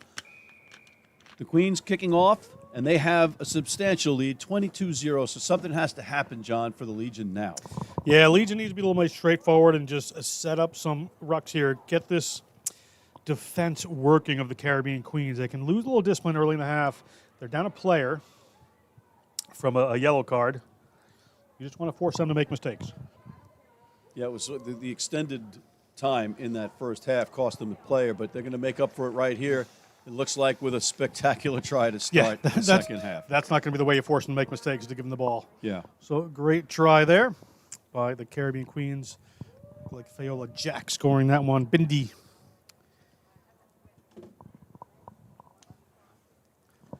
And the flag goes up, and the conversion is good. Fayola Jack's fun fact. Fun with 3 exclamation marks. Excellent. Yes, she's very fun. Great try. Just saw it go right under the post there. Good work. Excellent try from Jack, the Trinidadian player. Plays for Rainbow RFC and the TNT Defense Force. The TNT Defense Force. That's a Trinidad great name. and Tobago Defense Force, yes. Yeah. Here's the restart. Taken by Legion. Haven't seen much from them yet. They have ability.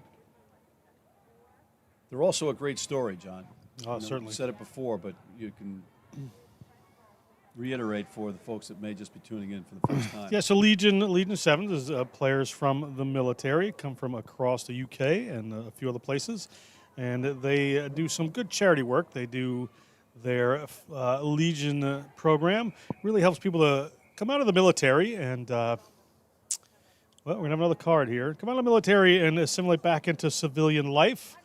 A little transition easier as we have Blair on a yellow card now. So we saw this happen before. There's one player back on, one player off, but they're staying at 6 players are this Caribbean Queens team.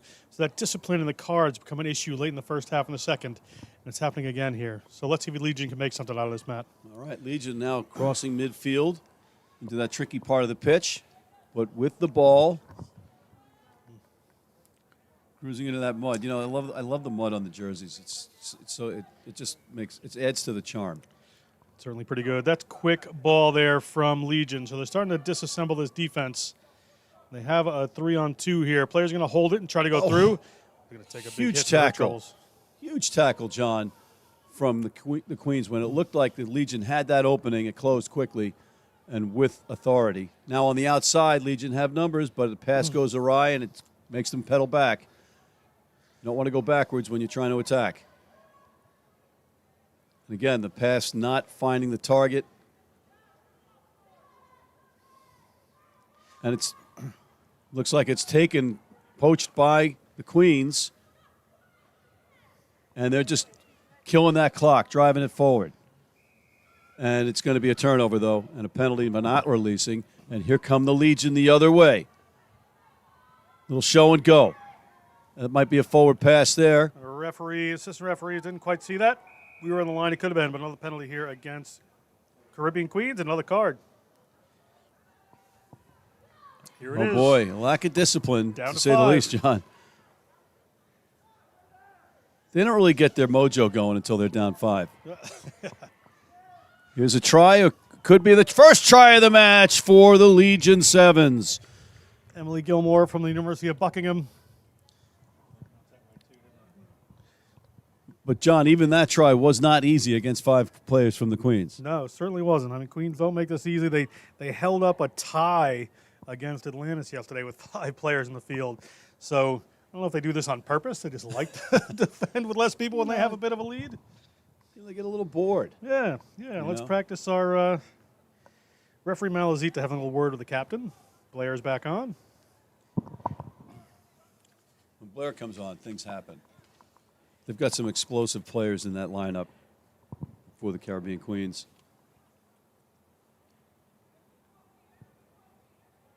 And the conversion is up.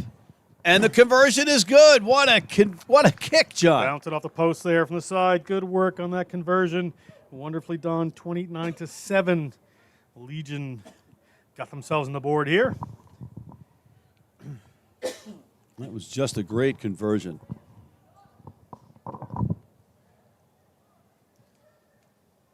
All right, we're going to get back to midfield for the restart. John,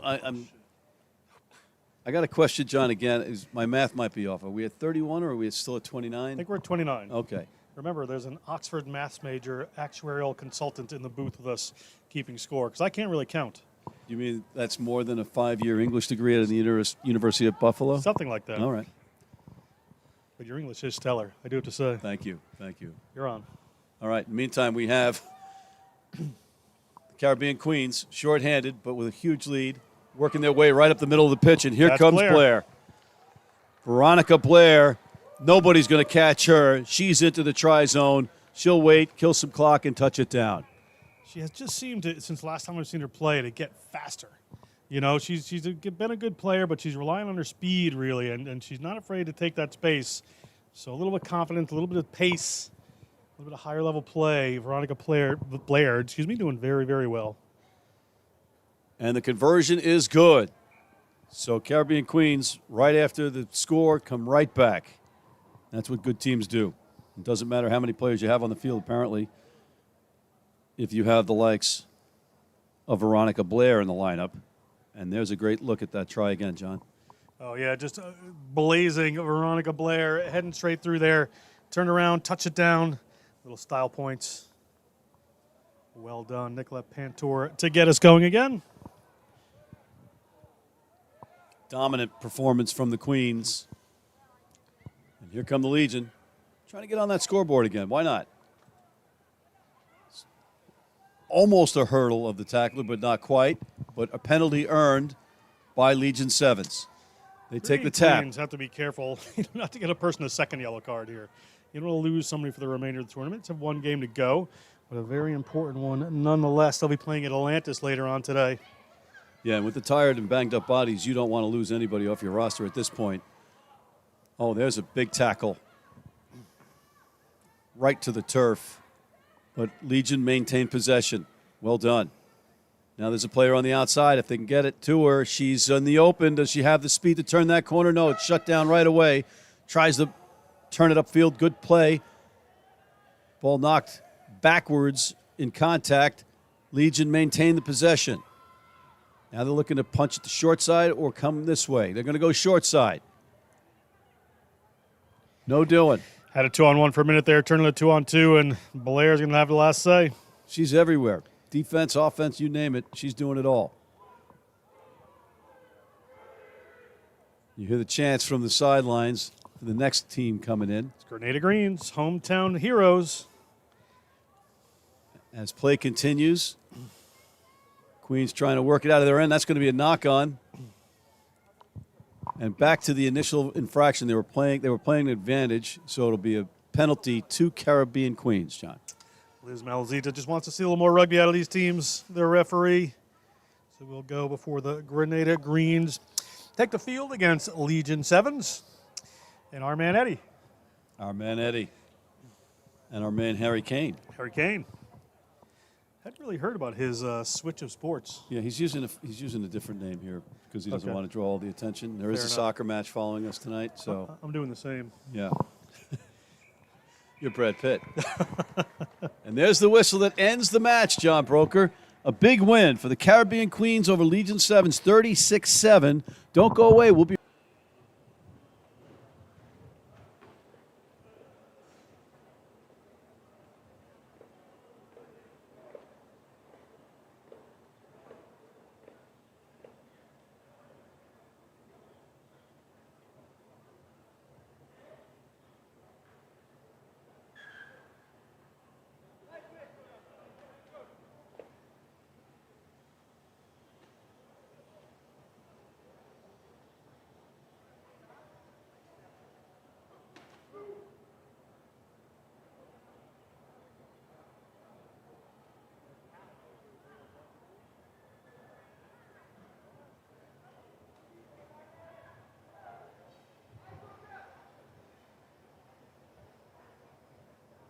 As we pan over from the SS McCarthy, it is Jokers and Pirates 15, Maroons 7. Maroons going to receive this kick in the second half from Jokers and Pirates. And the white can be running from left to right on your screen. Right to left will be Maroons. They need an early try here. Coach Komagani Fishbine, I'm sure, has given some good instructions. A very well-regarded coach is Koma Gandhi Fishbine. And ball goes down. Doesn't quite go 10, but Jokers and Pirates able to play it. Across the field they come. Bobbled in back. Pressure coming up on defense from Maroons. Now there's a little room on the outside and a 2-on-1. They go for the barrel over and look for the offloads. This has been a big part of their game, but it gets knocked on by Jokers and Pirates. Maroons have scrum advantage here, but need to make something happen. Good defensive work as they cut across. Ball in hand. Excellent running here. Good work. Big run coming in from Kareem Brown. Kareem Brown is going to hold on to the ball. He's thinking about a pass there. My advice will be touch it down. He does. Kareem touches that one down.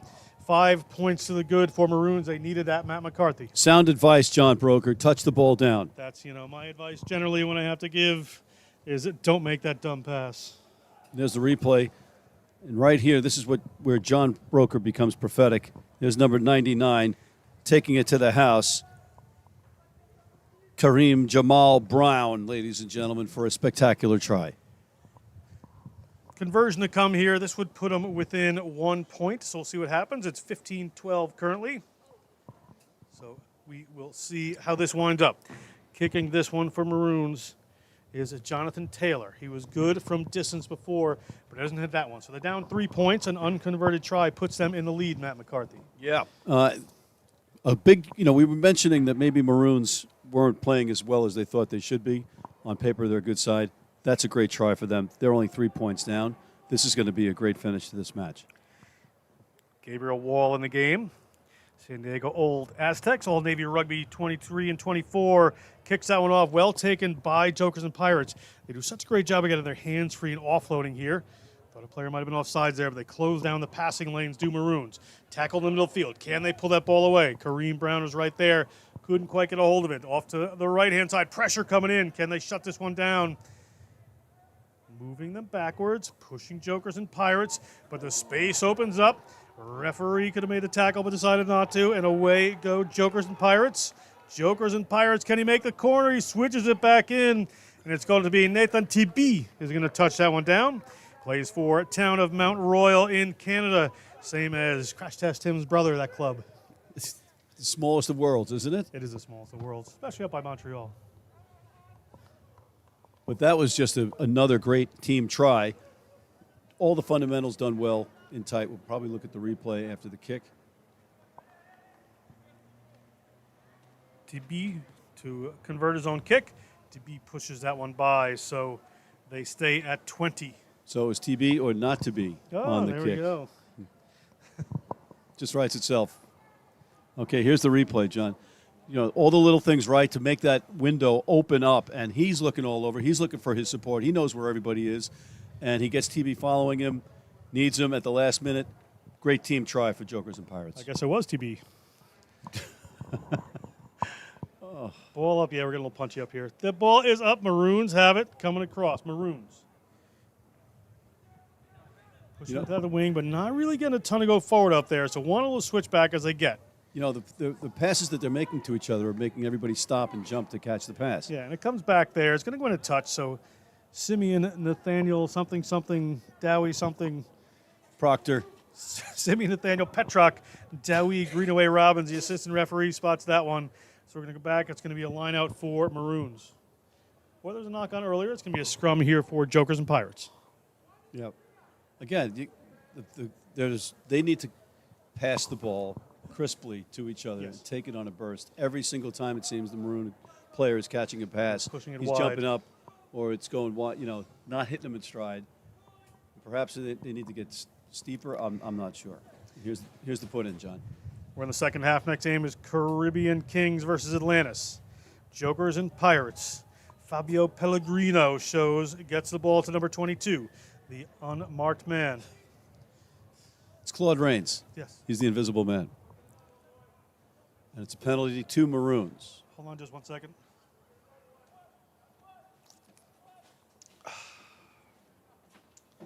Woof, that helps.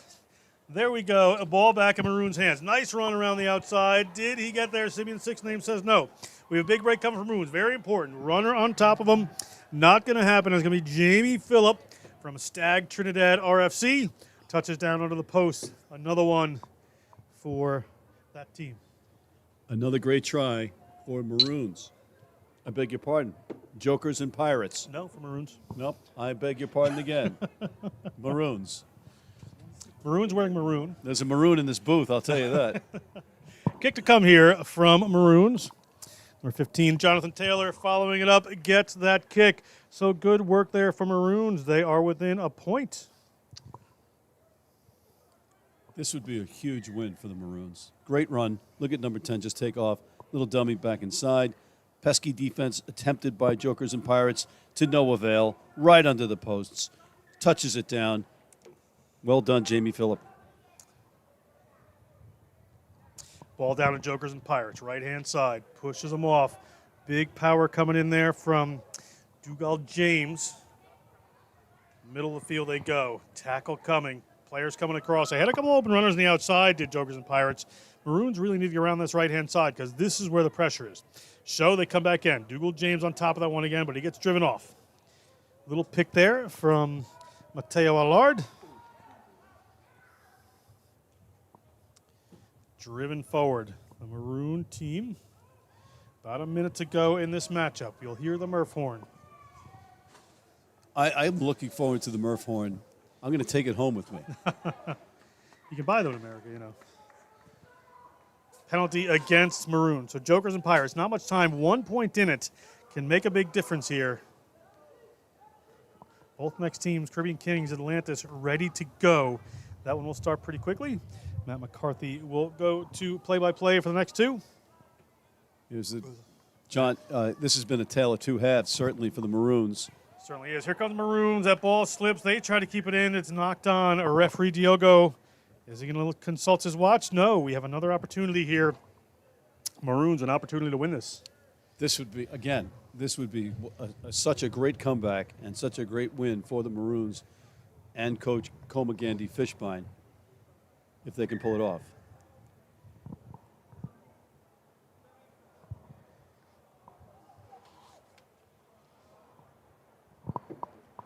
Player just being attended to, referee waiting for it. They're going to get this back together. Gabriel Wall will put this in. You want to get the ball in the hands of J.R. Williams on the outside if you can, John. Certainly would help. But you have Jareem George, a first receiver there. You have three tremendous players out there. Yeah. You can get this ball to. Jareem George, Shaquille Dite outside of him. And you have Williams, the speedster, on the outside from Wisconsin. I did not know that. I'm going to ask you what percentage of America's dairy comes from Wisconsin, but I would have no idea. It's 62%, John. 62? That's where I figured it was about. I'm great on percents. Murph horn. Final play of the game. Rain starting to come down on the end of the field that Maroons are running towards. Ball in Jareem George's hands. This is for everything. J.R. Williams, can he get around the corner? The hit comes in. That went forwards. J.R. Williams tried to offload that one. It didn't work, so referee Diogo is going to whistle for the end of that one. Heartbreak for the Maroons. Win for Jokers and Pirates. We're going to step aside for just a second, and Atlantis versus Caribbean Kings will be coming right up. We may not be able to help you bake the perfect ham, but we can help you with the groceries to try again. Get free groceries from Flow when you sign up for a postpaid mobile bundle or high-speed broadband. Plus, get a chance to win the grand prize of $10,000. Sign up in-store or online at discoverflow.co today. Terms and conditions apply. However you're Christmasing, Flow's got you covered. Oh, island in the sun. Look at how we've grown, how far we've run. 50 years we strong and more to come. More to come. More to come. We're going higher. 50 years we're blessed with forged in fire. Still reaching for more. Going up, going up, going up, up.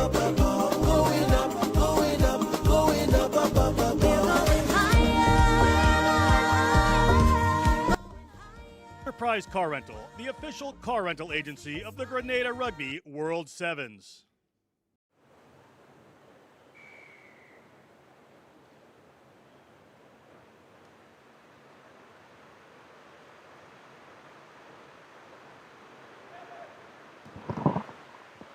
And we are back, ladies and gentlemen, Grenada James Stadium. Matt McCarthy and John Broker for this match between Atlanta's men's sevens and Caribbean Kings. the Caribbean Kings. Atlantis in the orange and pink, the Kings in the gray and black. And we have a little bit of a sun shower here, one of the island's sun showers, John. I don't think the heavy stuff's going to come down for quite a while. You beat me to it. Oh, that's a Caddyshack reference, That's ladies Caddyshack and gentlemen. reference. But Lost right on there, the you can younger see the audience. rain getting involved. Knock on here. So it's going to be a scrum to this Caribbean Kings side right away. So the rain having a factor as it comes over the beautiful mountains on this Grenadian island. That's right. You see some of the fans dancing up in the stands there. Rain doesn't slow her down at all. Certainly doesn't. Fun to be had everywhere here at Grenada James Stadium. If you're on the island, come on over. The rain will stop eventually, and you can have a stag. Which is not a bachelor party. It is a great lager from this island, as Chris Reed, our referee, gets us going after that scrum down. And now the Kings with a break. And it looks to be like it's going to be an easy try for the Kings to strike first. What a little dummy there, showing some players coming around. Good work by Caribbean Kings to get that going. A wonderful move. Try to get the number for you. As you see, look here, he shows it, he comes, he goes again, he's in, and that was colder than island ice. Colder than island ice, ladies and gentlemen. The Island Ice Co., one of our sponsors, to keep our stag beer cold. Cold, that's what it does, yeah. All right, let's see what the conversion is. Conversion's up. It's knocked down, but it's a try nonetheless. And 5-0 Caribbean Kings on top. We just had the Caribbean Queens earlier, so forgive the mix-up. Chris Reed back in the center for this one as the rain really starts to belt down here at Grenada James Stadium. But, you know, while we've been down here, typically it lasts about, a minute and goes away and the sun comes out. So it makes for an intriguing extra element when you're on that pitch. And there's the ball that trickles, and it's a great kick on the restart from the Kings. And it'll be tough duty and heavy work right now for Atlantis in their own end. Now I think the heavy stuff's coming down. I think it is coming down officially.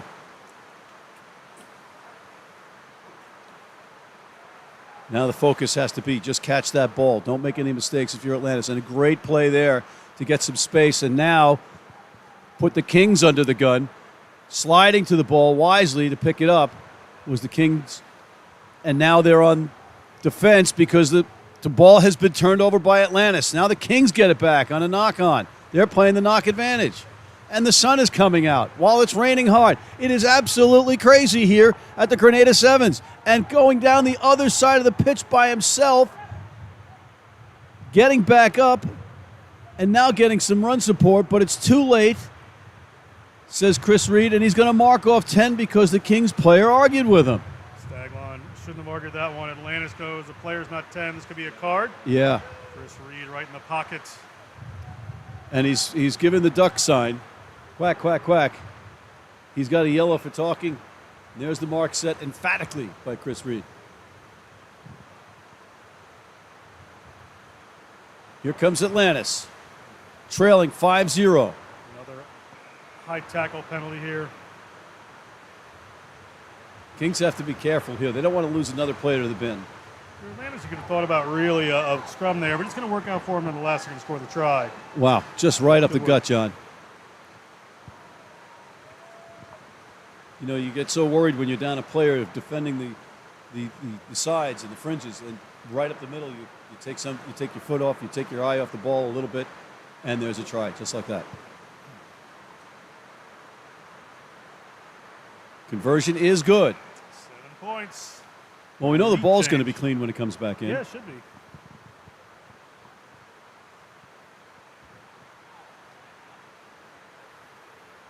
Chris Ryan joined us earlier in the booth. It's going to be the Dickens to get these grass stains out for him. It certainly is going to be. He's nice swim in the Caribbean Sea might work. Yeah. Yeah. Take your kit into the sea. It cures everything. Sip a little Wester Hall. Wester Hall, of course, is a rum. Yes. I went to the Wester Hall Estates this past week. There's a ground ball. Fielded by Kings. Driving forward. They relinquished their lead. They were leading 5-0. Now they're down 7-5. And they're getting deeper into their end. That's what that Atlantis defense does to you when it's firing on all cylinders. Some fancy footwork despite the mud. That's impressive from the Kings. And it's going to be a penalty for not rolling away. No advantage gained, so the Kings will have some options here.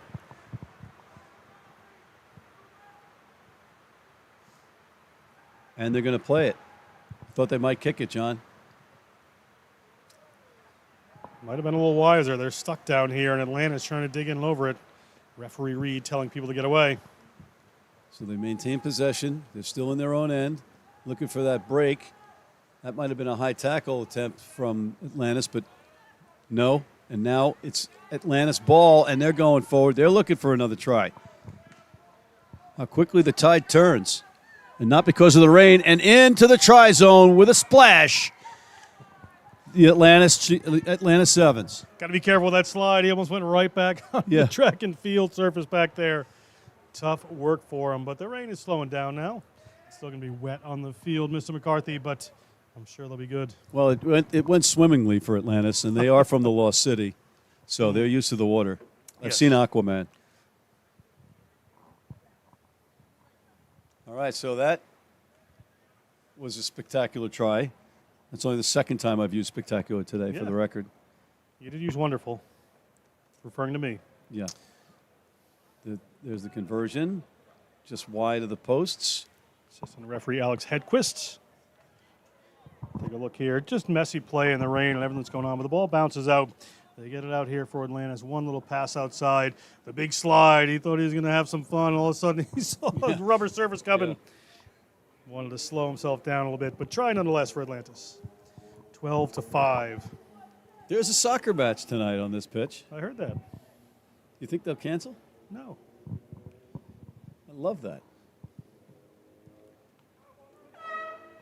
Mishandled on the restart by the Kings gives the Atlantis Sevens team another opportunity. A little bit of a clothesline, but it was mitigating the circumstances because the player was falling down. And then Atlantis looking to spin it the other way and go wide.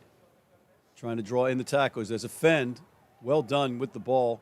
And just inching forward on the ground, but not releasing is the call. So a little bit too much, John. Horn has gone. Atlantis wanted that tackle, but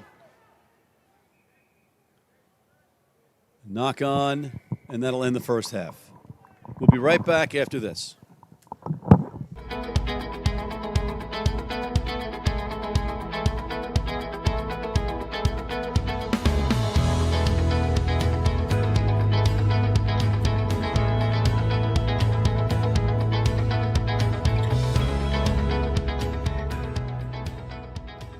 Oh, island in the sun.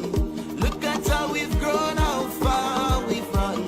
50 years we strong and more to come. More to come. More to come. We're going higher. 50 years we're blessed with forged in fire. Still reaching for more.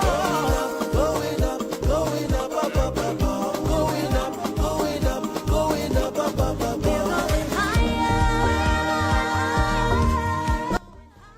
Enterprise Car Rental, the official car rental agency of the Grenada Rugby World Sevens.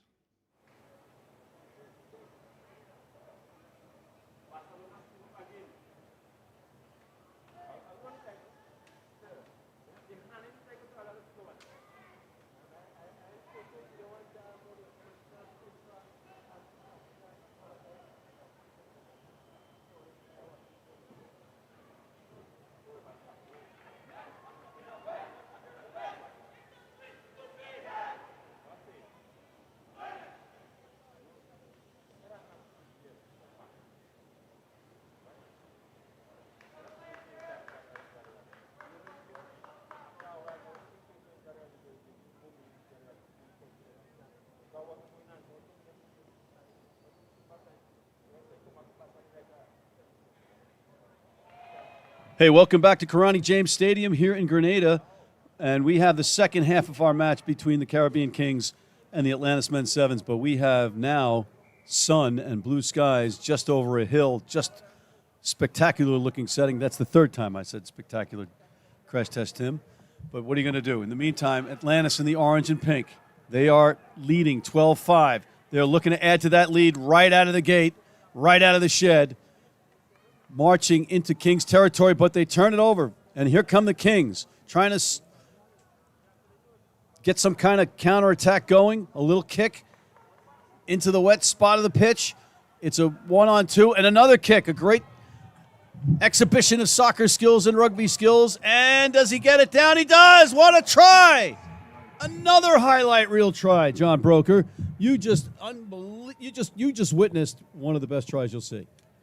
I certainly did. What a try. There are many of them here at the Grenada Sevens. That could have been a yellow card if it didn't become a try. A player just dove right on top of him. Ball comes down here. You see a little chip forward. But watch the defender. So great work here. Angles it off there, but the player just jumps right on top of him before he goes down to the ball. If that ball squirted forward, could have been a bit of danger for that defender. But nonetheless, great try. Caribbean Kings. Yeah, and we'd rather see the try scored that way, for sure. No good on the conversion, but this has the makings of a great second half. 12-10 Atlantis on top, but what a statement try from the Caribbean Kings.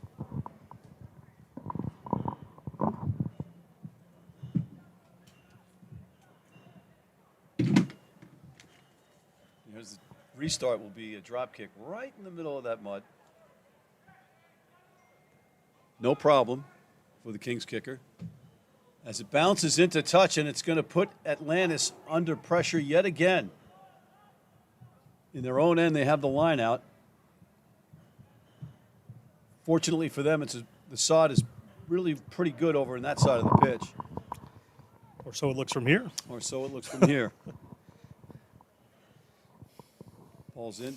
Taken. Might not have been straight.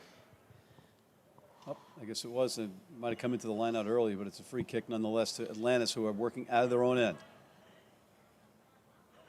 Now here's a little squib kick into the open and a foot race. And perhaps another kick. Maybe the kicking will continue on the ground, going the other way for another try this time. But the Kings are fortunate enough to control one of those kicks and get the ball and are up on their feet with it. But now maybe leaving their feet is an Atlantis player. No, says Chris Reed. And Atlantis plays on. Kings with the ball. Deep in their own end.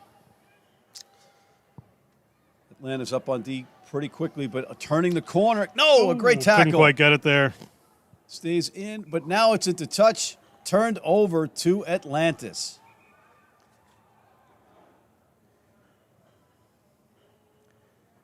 Kings did well on that first tackle to keep the ball alive, but then the second one was too much, and it went into touch. Watch here, player on the side, almost at the corner, but gets taken down, just dragged in, and that wet ground on the edges there is just forcing some interesting play. We all thought the soccer game was tonight. We're seeing a bit this afternoon. And it was the relentless pursuit on defense of Atlantis that turned that try down. But now we have John sunny skies. We do have sunny skies. Just like that. Here comes Atlantis. Oh! Would have been a try if he could handle it, perhaps, but he can't, so it's a knock-on. The point is moot, so it'll be a scrum down to the Kings. Going to come back to a scrum here for the Caribbean Kings. Chris Reed spots that one. Chris Reed, as we've said earlier and a couple of times throughout the broadcast, a Royal Marine Commando as a referee. That's why he has the commentator's vote of referee of the tournament. That was even before the tournament started. Mostly because he's the loveliest guy ever. We're just petrified of him. A little bit of a skewed vote. The Kings trying to handle out of their scrum. Fortunate to have possession after some sloppy play. Trailing by 2 points. Atlantis in the pink and orange on top. 12-10. Kings trying to work it out of their own end. They go to the air. Interesting. Got a man on the outside if he gets a lucky bounce, John. We got this play. We saw this earlier. Little tricky bounce of the ball. It goes in the direction of Atlantis, but it's spit forward, and a player can't field that. Interesting knock on there, it looked like, from an Atlantis player. So we have some conversations. Chris Reed. Yeah, you got to, John, player fields the ball knocked forward by a teammate. Well, Chris Reed is going to talk to his relative, not Chris Reed, Malcolm Reed. Or does the Or not knock relative, on Malcolm just Reed. end the play? We're going to find out soon. I trust these referees. These are questions I'm asking you. I know, I'm not answering them. Work with me here.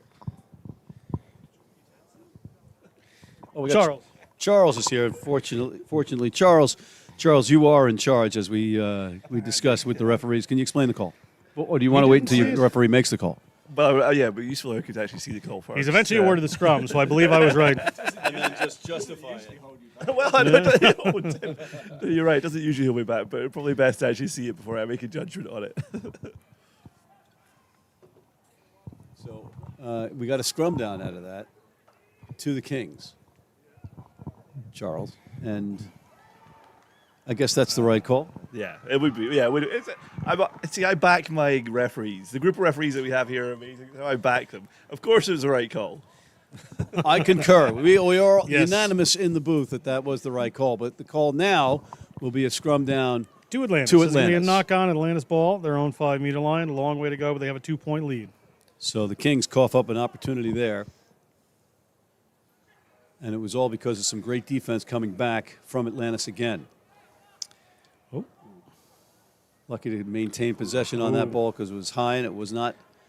You know, you got to put that right in the breadbasket when you have this kind of condition and you're in your own end. So they survived that.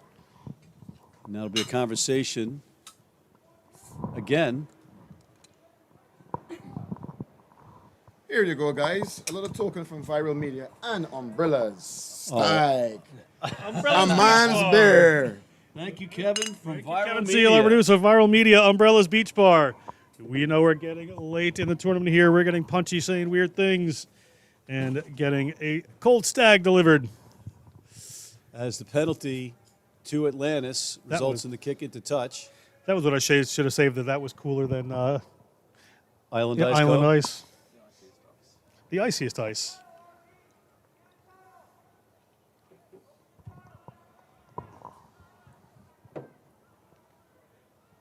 There's a line out. Taken by Atlantis. Oh, well done to keep possession, but nope, not releasing. So it's going to be a penalty to the Kings. They need to take advantage of this. Kings staying within range here, putting a long one in. Might have been wiser to just keep it in that scenario. But he does have some support. Coming over the back, though, is Atlantis. And that's going to be, he left his feet.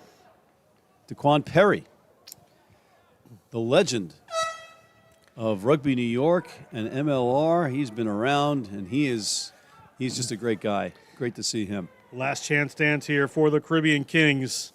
That was the Murph horn, John. The Murph horn wins, so this is the final play. If they get held out, Atlantis wins. If they get a drop goal, they would win. I doubt they'll go for that. All right. The Kings down by 2. A gutsy play. A gutsy play indeed, because is it weighted enough? It is weighted enough, but it kicked out and through the back, through the dead ball zone. And that may end it. A conference, though, between the referees just to make sure. Final whistle, some excellent officiating once again. But, oh, what a thriller that was, and what a thrilling ending. Atlantis holding on for dear life against the Caribbean Kings, 12-10. We'll be back.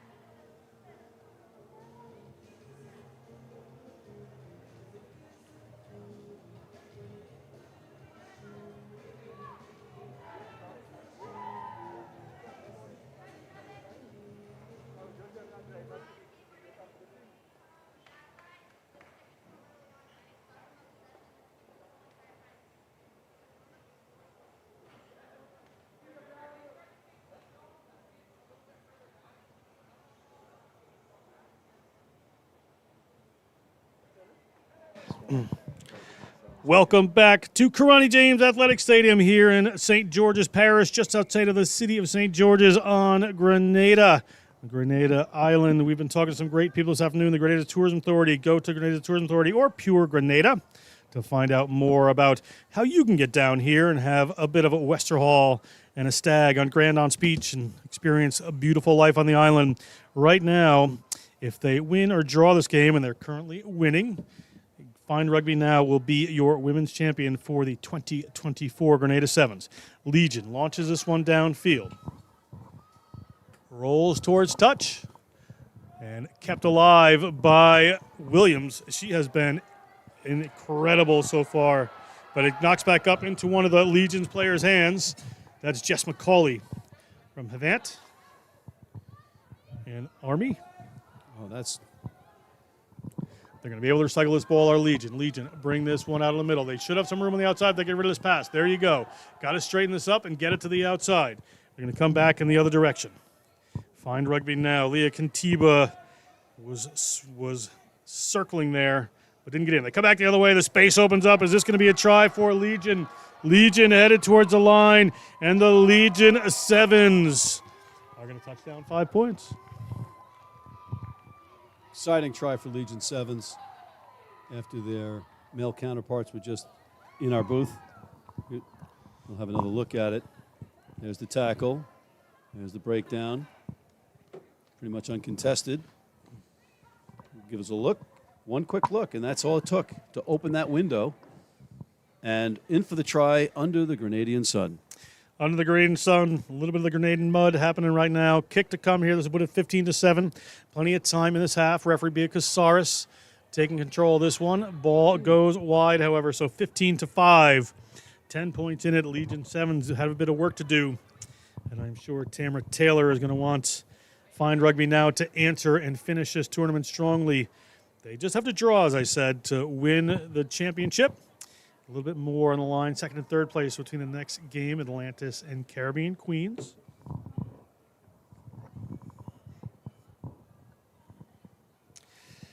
Kick to come from Legion. A little bit of muddy in the middle of the field. In the middle. And other than that, it looks pretty good, considering that this is a compliment for the grounds crew because we've had some serious rain. Nice ball out there to the left-hand side, but not going to make it is Lauren Cuff, as they call her, from Chicago North Shore. A USA player on this team, very well-regarded USA player, too. But Bia Casares spots a knock-on. It's going to be a scrum here for Legion. You know, Chip and Pat Holney are big fans of Huff back home, representing Chicago Blue and the Chicago Griffins. Okay. Scrum to come for Legion. Plenty of work to do. 10 points in it. Rain is down, so it's going to start to get a bit hot on the field down there. That's why I only go to broadcast booths in the Caribbean and beaches. You're a smart man, John Broker. Rainforests. And John Broker, I want to Bars. thank you for your professionalism, your work ethic, and your talent. Thanks for letting me be part of this. Thank you so much, Matt. You're one of the first people I thought of when the great Brian Stallmeyer asked me if I knew someone who'd be great for this tournament. And there we are around the corner. Come Find Rugby Now. Wow. After a try from Legion Sevens, they're going to put one back on the board. Going to go under the post. Should be easy enough. Touch it down. Can get the kick in here. For everything, it looks like Find Rugby Now is going to quite easily be your women's champions 2024 Grenada Rugby World Sevens on That's the exciting. Spice Island. That is exciting. Find Rugby Now. Not bet on your biggest accomplishments, Matt McCarthy. Well, this is one of them.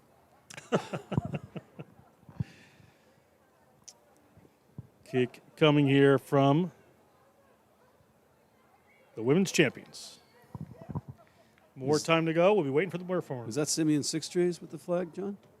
That is Simeon Six Names. Six names. Oh, I keep confusing him with Billy 12 Trees. Yes, different people. Premiership. I think it was good. There was a whistle went. Yeah, the flag went up.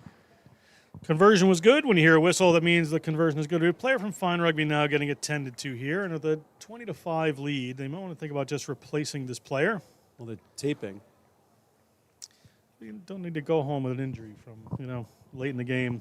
Yeah, but you don't When want to you go off pretty the much pitch have it in either, hand.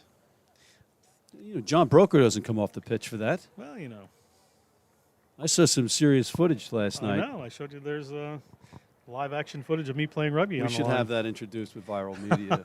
I'm afraid to give it to anybody. Such an old school tackle. So excellent. Kick here from Fine Rugby Now. That's Olivia Bernadelle Huey from Berkeley All Blues. Played PR7s for the Golden State Retrievers. It's a great name, Golden State Retrievers. Not bad, right? Ball comes across Legion Sevens. Legion looking the ball. They have one player on the width there. Does she have the speed and the pace? She hands off one, but has some company. Able to offload. There's another player here. They're going to go into contact with this one. That's Charlotte Harvey. Ball comes up in the hands. Oh, sorry, that was Jess McCauley. Had my team names wrong for a second there. Ball spills over now. It's in Fine Rugby Now's hands. There's a bit of a crossing, so we're going to have a penalty here. Leah Contiva, ball in hand. Fine Rugby Now working this game forward. Atlantis versus Caribbean Queens after this one. But taking it up and turning the corner for Fine Rugby Now is Sarah Jacobson. We have seen her in the try zone before. Sarah Jacobson touches down for another 5.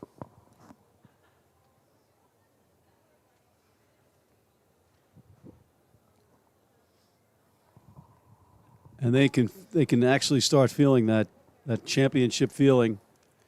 They're up 22-5. Or actually, that's going to change. Tastes like Westerhall number 10. It tastes like Is it 10X? 10X. The taste of champions. Again, we brought that up yesterday. Why not 11? Ball chipped across the front there. Game still going here. It'll be a restart for Fine Rugby Now. They look for everything to be your champions here at the Grenada Rugby Sevens after this Atlanta Caribbean Queens. Caribbean Queens in second at the moment. Atlantis in third. Atlantis needs a bit of a point differential to climb that, but could come second with a big effort. So a lot riding on the next game. So coming down here, a couple of things I've learned. I learned a little bit about rum. You did. And the Westerhall product that we got to sample was just exceptional. Fantastic. 5, 7, 10X. White Jack? Yes, please. I've been holding off a Westerhall joke. It hasn't come in yet. We'll try to get it done before the day is finished. They have another part of their rum line. We went to the Westerhall Distillery as the Murph horn goes off. Westerhall Distillery estate, beautiful on the other side of the island, the Atlantic side. Nice pass here from Legion. Legion, this is the final rugby they're going to play for the weekend, but that one pops forward. Fine Rugby Now wants to finish with a flourish. Get the ball up to Bernadelle Harvey. They're into contact, coming across field. Kick the ball into touch. It rolls into touch. And Bia Casades whistles us for the end of that one. And right in front of you, in green and black stag colors, you have Fine Rugby Now, your 2024 Grenada Rugby Sevens World Champions. Yes, they are world champions. That is excellent. Well, job well done. Congratulations. Standing ovation. We'll be right back with the final women's game of the day, Atlantis versus Caribbean Queens, a battle for second.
Welcome back. American referee Liz Malazita getting us underway. You see Atlantis Sevens kicking off to the Caribbean Queens. Right now, Caribbean Queens sit in second. Atlantis with some points could become your second place winner here at the 2024 Grenada Rugby World Champions, and they will be looking to do that. Find Rugby Now is your winner. It's Westerhall time for them, stag time, being enjoying themselves at Umbrellas. If they need it, they'll go to St. George's. They'll have a bit of a good time. Kept cold with Island Ice. Ball coming in here. There's a knock on by the Caribbean Queens. So we have ball coming in for Atlantis. All their players left-hand side. So they send the players in the scrum off to the right. Little wraparound move. Caribbean Queens. We know what kind of defense they can play and how explosive they can be, but Atlantis carries it over the 22. Ball out across. In the middle of the field, they have runners. Lovelace on the outside. She's going to have to come back in. She's standing there looking for a pass. Ball slips. We have a penalty. Liz Malazita, who has Chris Reed on this side of the field, and Scott from Scotland, Cubitt, on the other side of the field.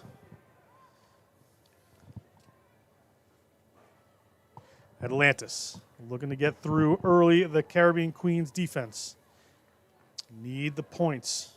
Need to keep Caribbean Queens out of the try zone. That pass is not going to help. It goes over the head there. Caribbean Queens have ball in hand. Was that legal? Referee Malazita says that's fine. Caribbean Queens assembling their runners. They've got people out to this left-hand side, and here is their danger player. Veronica Blair taking on Darian Lovelace. And Lovelace can't quite make the tackle. So Veronica Blair through the mud. She's got runners with her. Gets that one back inside, and it gets knocked on. Tough days there, so we're going to whistle this one up. Potentially, no, we're going to play with an advantage. So here comes Atlantis now. Atlantis has runners. Little unstructured, both teams. Big hit coming in there from Nicolette Pantor. Pantor stops that on-rushing offense, and they steal the ball away to the Caribbean Queens. Caribbean Queens working their way into the mud just inside the 40-meter line. Off they go. They're down to the left-hand side. Blair this time.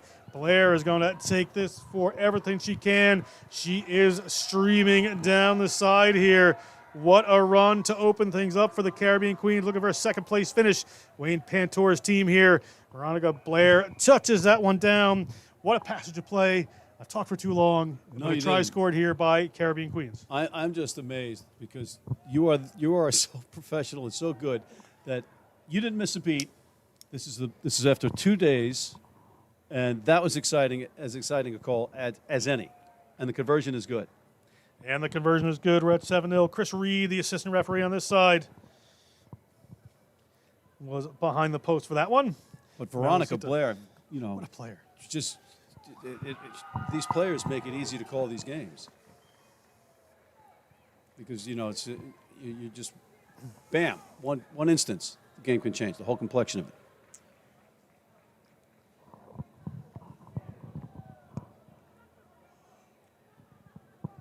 Kick to come here from Caribbean Queens. Caribbean Queens, Pantor sizes up the field. The great Caribbean Pantor rugby family. Wonderful people as well as great athletes and players. Ball down to Atlantis. Atlantis, little offload there, looking for it. There's open ground, got to trundle through the mud. There's a cross cover coming here. Can that cover tackle be done? It was. It forced a knock on as well. Possibly an unfortunate injury there. That was Katara Monroe that came all the way across. They hoofed that ball forward, and they're going to try to chase this one. They're back on it is Atlantis. Didn't know if Blair was offsides there. Could have been. Certainly was Veronica Blair. We have a player down for Atlantis in that tackle, and we have a penalty for Atlantis in the middle of the field. Referee is going to hold this one up as the Atlantis player gets attended to. Time is off. We certainly hope that she's okay. But here's the replay, John. She takes off as it looked like they were going to go down and try score. But here's the crossover tackle that you referenced. Just spilled in contact. She goes into the protected position on the ground. Let's hope she's okay. There's a shot of some of our fans/athletes. On the other side of the field there, just a little recovery, getting ready. 4 more men's games after this. We got the big fella. Is that like a pink Speedo that he's wearing? I haven't really been looking that close, Matt. Valid point. Point taken from my esteemed colleague, John Brooker. We're still getting a player looked at here. Looks like it's going to take a minute, so maybe we'll just step aside for a second. Be back with action once this player gets attended to.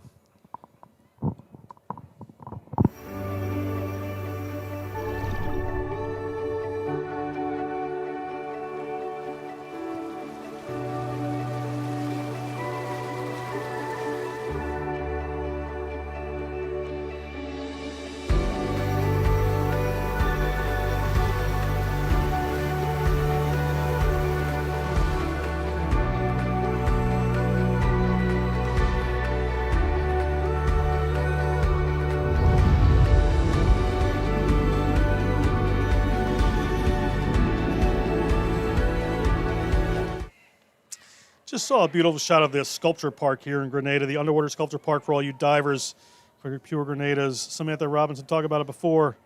But we are back to action here. Players going off the field for Atlantis. We'll hope she's okay. As I go to a little wide pass, there's a one-on-one on the outside. Players are swarming from the Caribbean Queens to make these defensive tackles. Atlantis trying to get their structure back. Lovelace moves it out. Running in the midfield, big contact, gets into Johnson's hands. She is a more than capable player, but has to go to the ground on this one, and it's spilled forward. Can this player from Caribbean Queens get away? She stumbles a little bit, so can't get the speed she would like. She is fast, gets the kick away, goes back, and Atlantis is back on that. Caribbean Queens player down just a bit, but there was nothing illegal in that hit, so referee Malazita says play on. Ball skates across field, it's in the mud. Little chip forward. Player trying to gather it. Kicked out of the back of the try zone, so we should come to a 5-meter scrum for Atlantis. Good attacking position for them. I thought at midfield it might have been a forward pass. But, I am cross-eyed. So there's that. And that's the irony of working in this business. So it's going to be a scrum down after the kick into the dead ball zone area, through the try zone, through the in goal. We've got a lot of different nationalities in the production team and making this thing work, ladies and gentlemen. Everybody has a different name for different parts of rugby. Yes. Like, there's the first 5/8, there's he's the out half, there's the halfback, or just the fly half. Right? There's like 17 different names for different things. But only pay attention to what John Broker says. Generally, that's the case. Ball coming around the outside here. It's a scoop play, pick and go from the 9, see if they can get there. But this is where the Caribbean Queens defend so well. I believe that one was knocked forward in the contact there. But referee Malazita cool with it, so they're going to stay here. Can they break through this line? Good work by Caribbean Queens. Keep this one alive. They have speedsters across the field. You have Veronica Blair. You have Mary Roberts. Mary Roberts is about to get ball in hand, but it skips in front of her. Oof. And you had Moreau outside there. You can't. There goes the kick, and we have some speedsters from the Caribbean Queens if they can get there. But Atlantis dives back on that ball. Did it get knocked on? A referee's fine with it. Johnson has it. Gets it out into the hands. Nice little show coming back inside our Atlantis. And it is going to be try awarded. Atlantis 5, just 2 points away from this Caribbean Queens team. And Matt has been gesticulating that something is awry. I just thought maybe the ball was fielded in an offside position. It could be. I don't know. Okay. We'll take a look at it after the conversion attempt here. This would tie things up here. Remember, Atlantis needs to win by a few in order to overtake the Caribbean Queens for second place. So that helps because now they're tied. We're still in the first half here. Haven't heard the first half. Merv Horn, Wayne Pantor. Here's the replay, John. There it is. We'll take a look at the replay, then we'll take the break. Here's Johnson. All right, here goes. Here. This is the try. That was the try. That was the dummy in for the try. It's okay. We don't need to see it. It's the end of the first half. We'll be back with second half action just after this.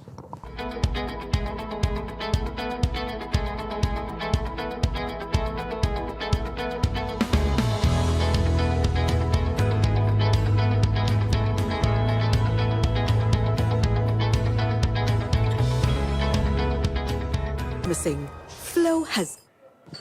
Ladies and gentlemen, welcome back to Karani James Stadium. We have upcoming for you the Maroons and the Grenada Greens. So this one, pretty self-explanatory. The green is being worn by the Greens, and the maroon is being worn by the Maroons. And we are underway. Matt McCarthy and John Broker winding down this exceptional Sevens tournament here in Grenada, which is a destination you must come to. The Maroons in control of the ball, but some good defense coming up quickly by the Greens. There's a little iffy pass, but it's fielded cleanly. It's a little bit of a tricky field. We've had some rain. We've got a little bit of some mud spots, but it also absorbs the rain in certain spots really well. But now absorbing the turf in an exceptional way for the try is number 15 of the Maroons. That looks like it's Jonathan Taylor. And what a try for him right away. Just scooting down into the try zone.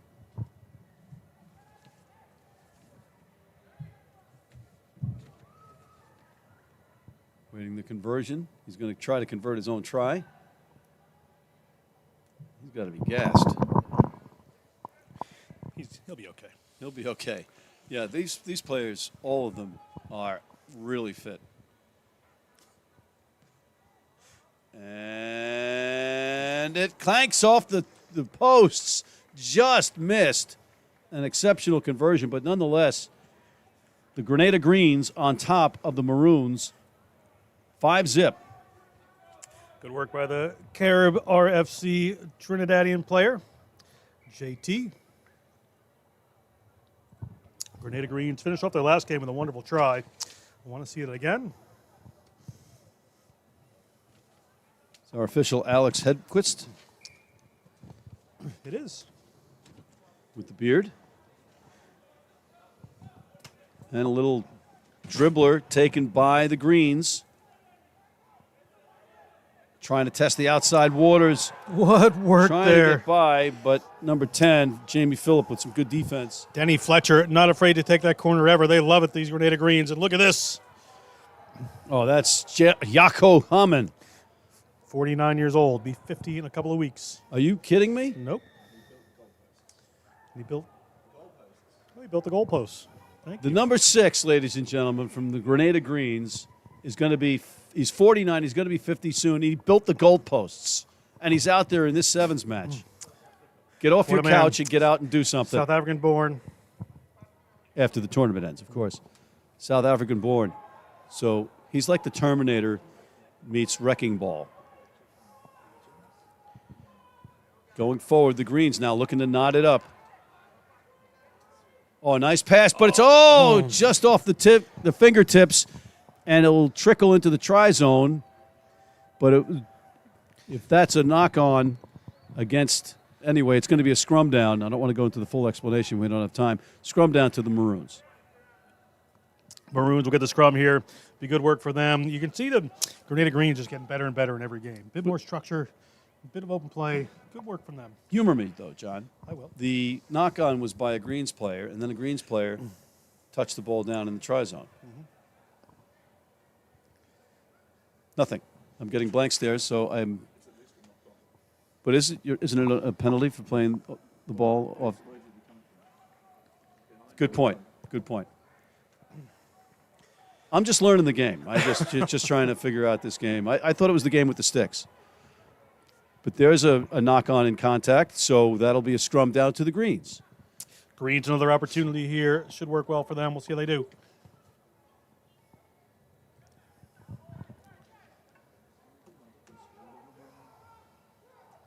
You know, people are starting to understand that the tournament's starting to wind down. There's selfies being taken down on the pitch just behind the flow tent. You've got players and fans all starting to cluster and get pictures and say hello and get ready for the after party. John, tell us about the after party.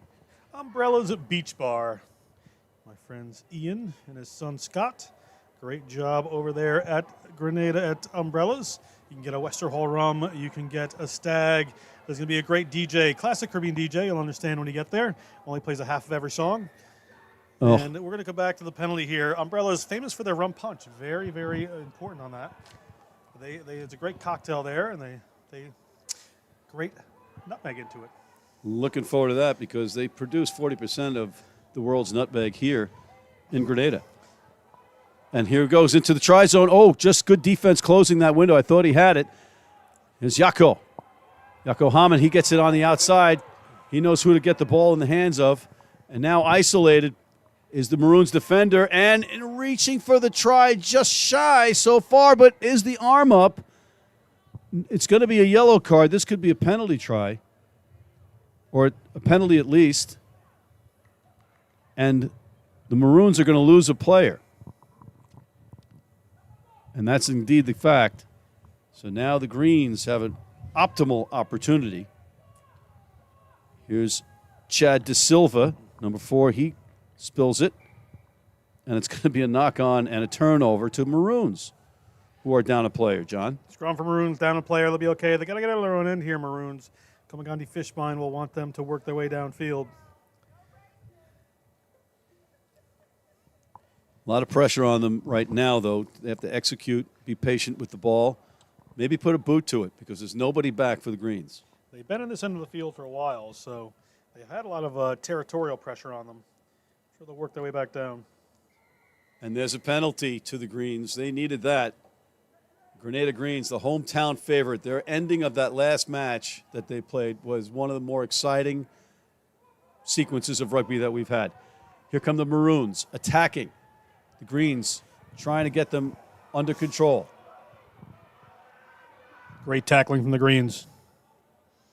Maroons again. Maroons are down a man. Sorry, I had that backwards. No go on the outside. Now the Greens turn it over. Little spinorama with the tackler and the ball carrier results in another spinorama to the turf. So it'll be a knock-on in contact and a turnover because it was an advantage being played to the Greens. Change coming in as the hero comes out, Jaco Hamann. And in goes the big man, Nigel Lane, beast mode. I mean, just a standing ovation for Jaco Hamann. Yeah. Come on, 49. These guys and girls or gals are all just unbelievably fit and in the prime of their rugby careers. Sure He's going are. out here and doing well. Another change coming in for the Greens. A little limp going on here. See which player that is. Have some really good ones there going on the field. Shaquem Lord. See, he's helping his player off. Shamatak helping him off. That's a good teammate. Mine eyes have seen the glory of the coming of Shaquem Lord. Oh, boy. Yeah, let's get serious. Oh, Lord.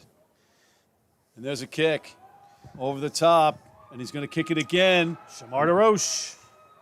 Can he do it? Or he might be outpaced. Oh! What's the call? Referee is going to confer with the assistant referee, Alex Hedquist and Bia Casadas. This will be interesting. You heard the fans. They were very excited. All of Grenada was excited. All of Grenada.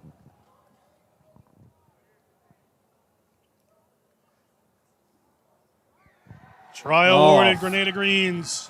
Wow. I'll tell you what, for a group new to rugby, they are putting on some dazzling displays and spurts. They have tied it up. Here it is again, John. Look at this. DeRoche just kicking this one forward. Shamar DeRoche gets in underneath that one and touches that down. Referee and assistant referee happy with it.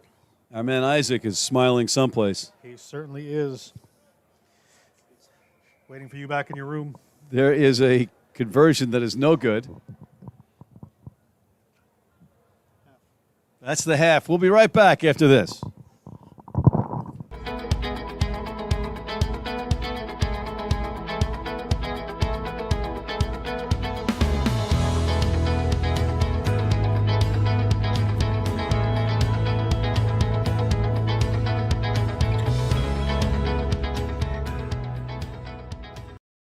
We may not be able to help you bake the perfect ham, but we can help you with the groceries to try again.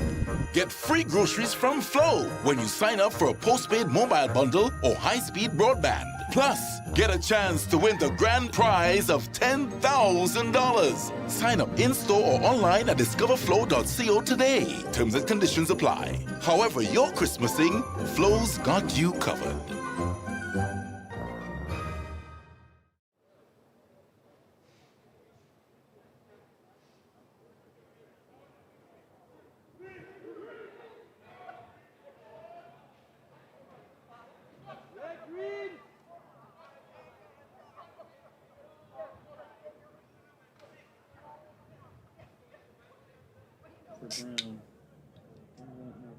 Bonnie's? Brown? Were they playing?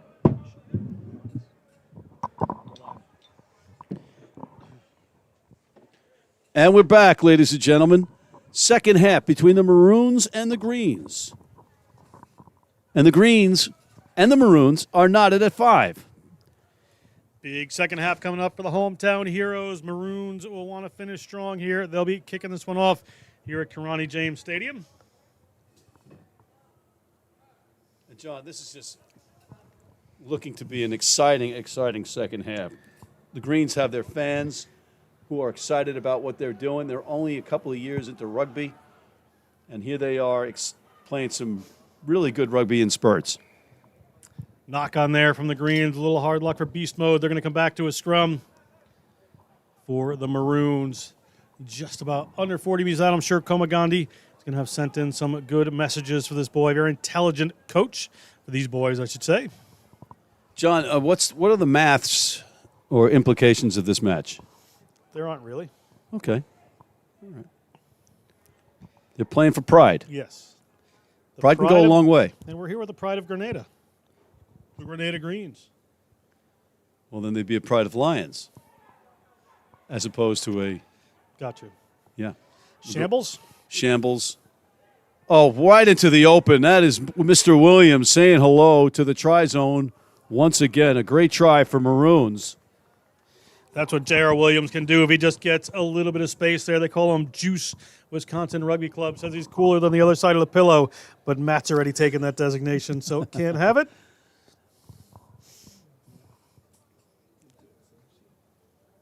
And the conversion by Jonathan Taylor. JT slots it. So it is now 12-7, John. Look here, you're going to see the ball come out in a little bit of dry grass here. He gets the ball a little bit of speed. JR, look at him. He just sees it, spins the legs, gets the acceleration, finds the right angle, and he is through. He is pure speed. Lives between Milwaukee and Madison, but plays in Madison, Wisconsin with Madison Rugby Club. So Maroons 12, Grenada Greens 5. Correction on that scoreboard. A correction on my read of the score, at least. Greens now on attack on the restart. Getting the ball out wide, not handled, just a little bit high. They're just a hair off on the passing, and that's been slowing them down. It'll be a knock on and a scrum down to the Maroons. They will get there, though. They will get there. Grenada Greens having a great weekend here. They'll beat Umbrellas. Also, tomorrow there's a Dips Barbecue on Grand Anse Beach. Matt, I hear we might take you up into the mountains for a little bit to get you a good view of how beautiful the interior of this lovely island is. I'm looking forward to it. I'm just a little bit skeptical. I think you guys are going to roll me. We might roll you when we're up there, but that'll be the first time it happened on this incredibly safe island as J.R. Williams goes around the corner. But Lake Etang, some other places, just beautiful. Wow, some great moves from J.R. Williams into the try zone for his second try. And, John, we call that a brace. We do call that a brace, and J.R. Williams has one. He is also taking a bit of a rest down in the try zone. I think he is ready for a nap. Do you think is it the leg sleeve that's doing it for him? I think so. Roommates with Chad Wheelington II this weekend. Take a look here. Here is the ball coming across. Get the ball to Williams. He's going to start out with a little devious slow, right? And then just step inside and just put the jets on. He's got those long strides, and he just come off of 1 foot and just blast it through there. And unfortunately, Joshua Redhead could not catch him. Conversion goes to the face of the post, John.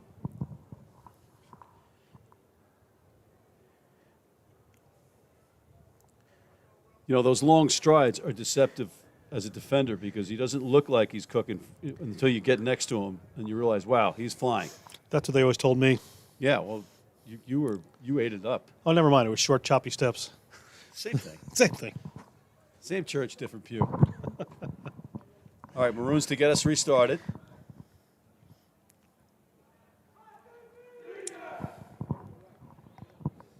You had a chant from, looks like Legion, down on the pitch side.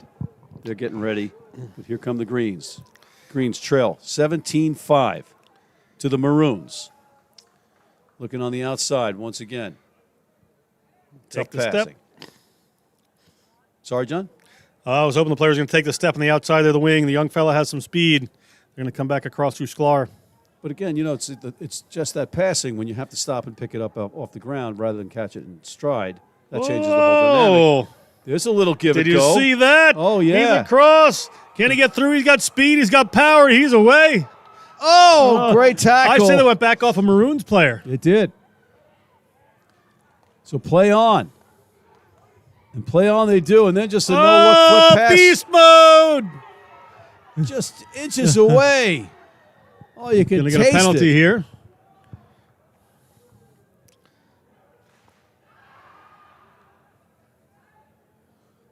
Amazing sequence, and it's going to be a penalty to the Greens right in front of the posts. Just take it yourself and lean and stretch and dot it down. We're going to have a conversation. Is that Jonathan Taylor for the Maroons? It looks like he might have disrupted that try. But if he got that try, what an effort. Let me just take it against the team, the entirety of their team myself, under the posts. Try awarded. And you hear the crowd erupt, and how great is that? Grenada's hometown crowd here, the Greens, scoring tries during this championship weekend. Amazing. Get them right back into this. And they get the conversion. Wait. Yes, right? That'll be the half. Is that the half? Or is that full time? Or is referee Hedquist just doing this? Here's Rolls Royce. Right over and down, try awarded. It's not the half, nor is it anything that we said.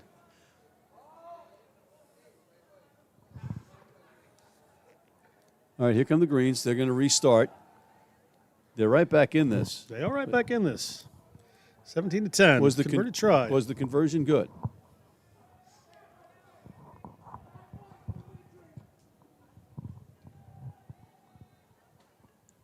So I guess the conversion was no good because the flag went up. We're going to find out. Flag went up. So if the conversion was good, it's 17-12. Flag was up, and it's 12. Yeah. Okay, here come the Maroons nonetheless. Either way, we're a try apart. Ball knocked on here. There's the Murph horn. The referee's going to whistle for the end of that one. 17-12. I think he made the conversion. I think it's 17-12. And call me crazy. And that's it, ladies and gentlemen. We'll be right back with our next match after this.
Welcome back to Karani James Stadium here at the Grenada Sevens, and we are underway in our first half between Legion Sevens, who just kicked the ball, but not 10 meters to start the game, so not the optimal start, against Jokers and Pirates, Matt McCarthy and John Broker. John, how are you, buddy? I'm good. They kicked that 10 meters towards the side of the field.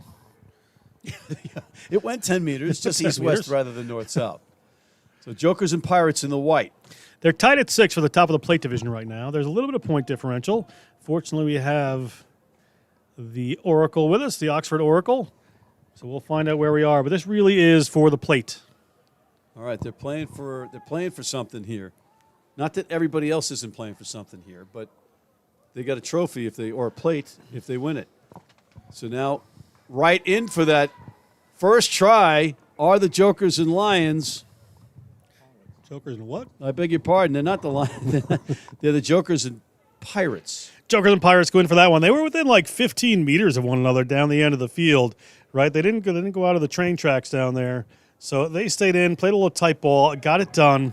Good work there by Jokers and Pirates. Kick to come here. So you hear the excitement building. The Stags, the Westerhalls, the Umbrella Beach Bar, anticipation in the stands. Grenada Greens ending their day, going to see their fans. And that one not going to make it.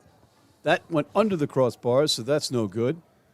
But drawing first blood, Jokers and Pirates up 5-0.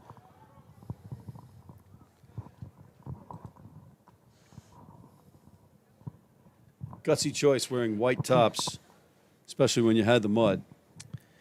I don't think they knew the mud was going to happen when they took the speedboat down from Martinique. No, it's true. Grass is a lost art in rugby, unfortunately, and there's a kick that doesn't go 10 meters. Either way. Either way.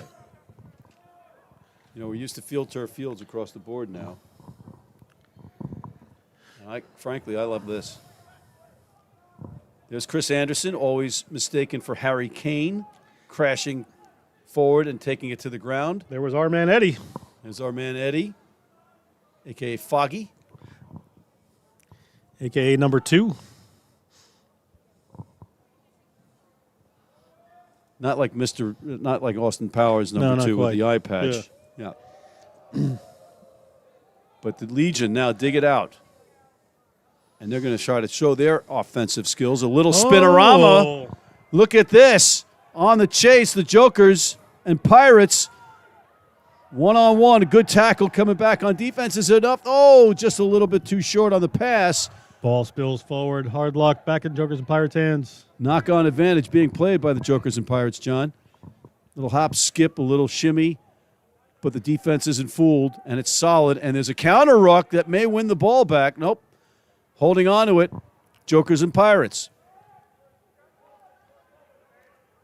Exciting start to this match. Jokers and Pirates under duress in their own end, but now they've got a big opening on the outside, and it's a foot race. And it looks like Chris Anderson closing the gap and making the tackle. Oh, Harry Kane. He's got that extra energy boost after being in our booth, John. It absolutely is. That wasn't Harry Kane. That was... Glad you remember their names. Right before us, it's just a penalty.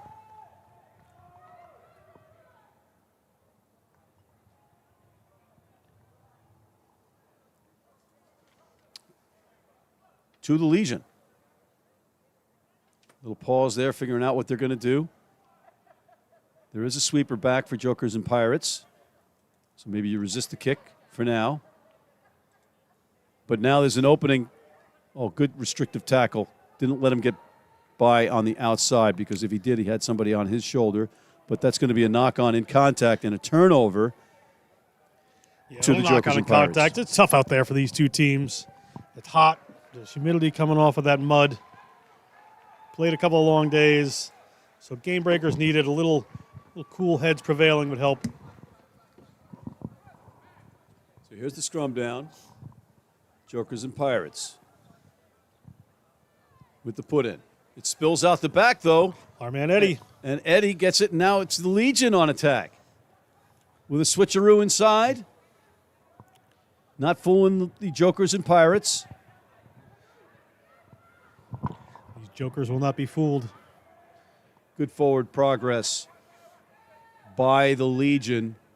Going back inside now. If they hurry, they might have an advantage in a player. But another good pressure turns into results in a turnover, and now the Jokers and Pirates streaking down the far side. And it's going to be the Jokers and Pirates in for another try. Good work, Jokers and Pirates there off a little mistake from the Legion. Get around the corner and find their way to the try zone. Can't really tell these two teams apart at the moment, but good try to Jokers and Pirates. I'm just wondering, was that Fabio Pellegrino? Was that number 12? I can't tell from the dirt on the jersey. But anyway, here comes the conversion.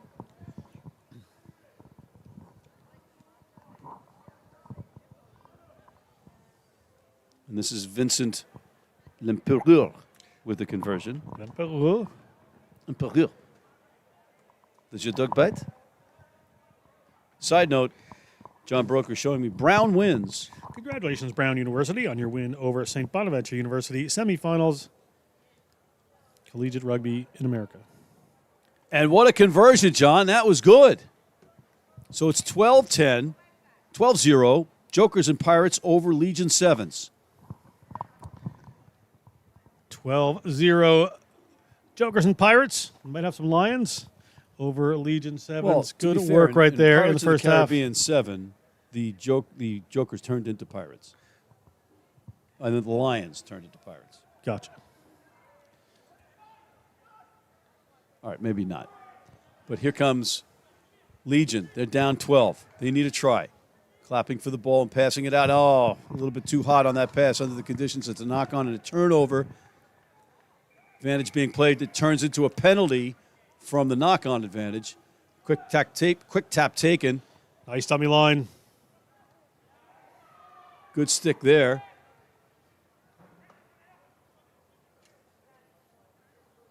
Now on the outside.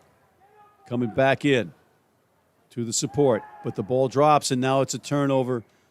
Advantage to Legion. Knock on there. Tough, but it's going to come back to Legion. Legion in the first half here down 12-0. Need to get some points in before halftime. Dowie Pierce would like them to. They want to end this tournament very well before they spend the evening at Umbrellas. And you are so right. It is getting more and more difficult to call these numbers because everybody's covered in mud, which is actually fun, especially if you're playing. It's a little bit difficult to get the names right. Here's the Legion with the put-in. Good pressure. Jokers and Pirates push this Legion team back. There's the Murph horn. And a coughed up ball in contact. Now playing the knock advantage for Jokers and Pirates. They've got an advantage in numbers if they can get the ball out. They've got a couple players Short out here. side. And a missed tackle allows them to get a little bit further. And now they're driving. Oh, and there's a penalty. And it's against Jokers and Pirates, so Legion dodge a bullet. And a conference with the referee.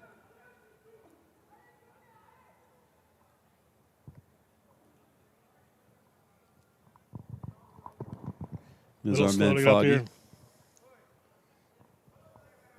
It's Foggy and Alex, and Foggy kicks it into touch to end the half. We'll be right back after that.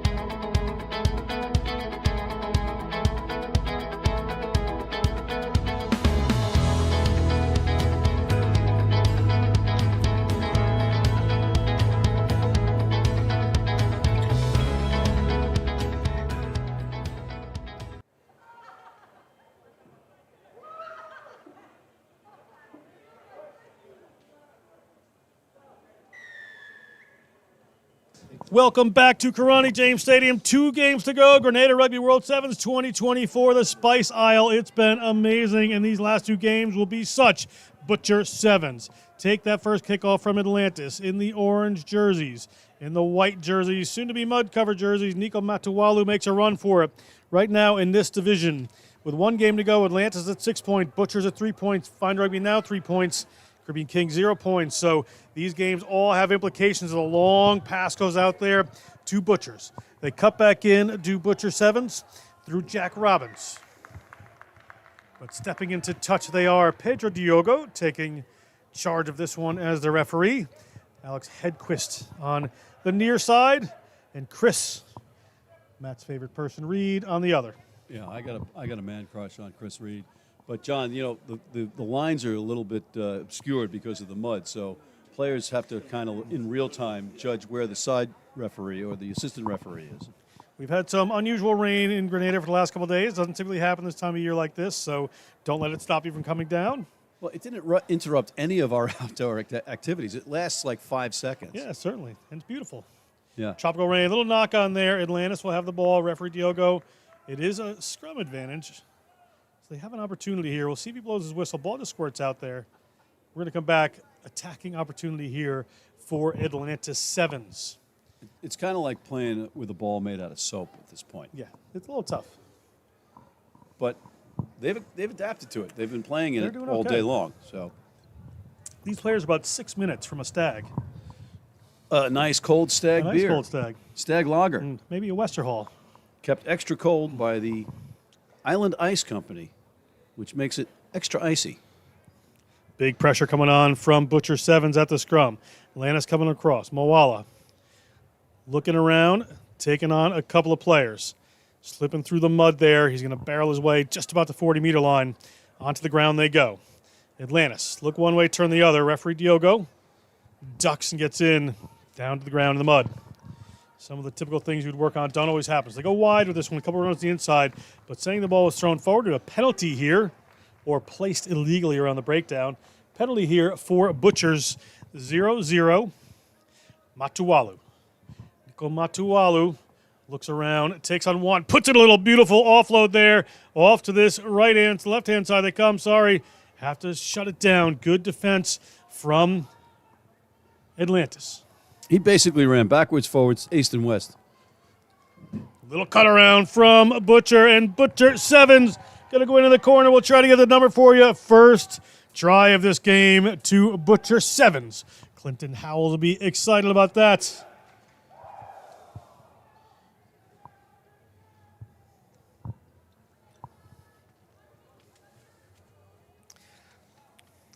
Kick to come.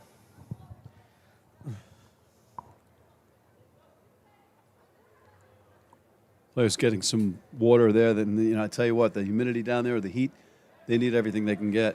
And that kick is good. So it's at sevens. We take another look. Here goes the ball's out. Nice little pass to the outside. Well taken, because that was no easy reception.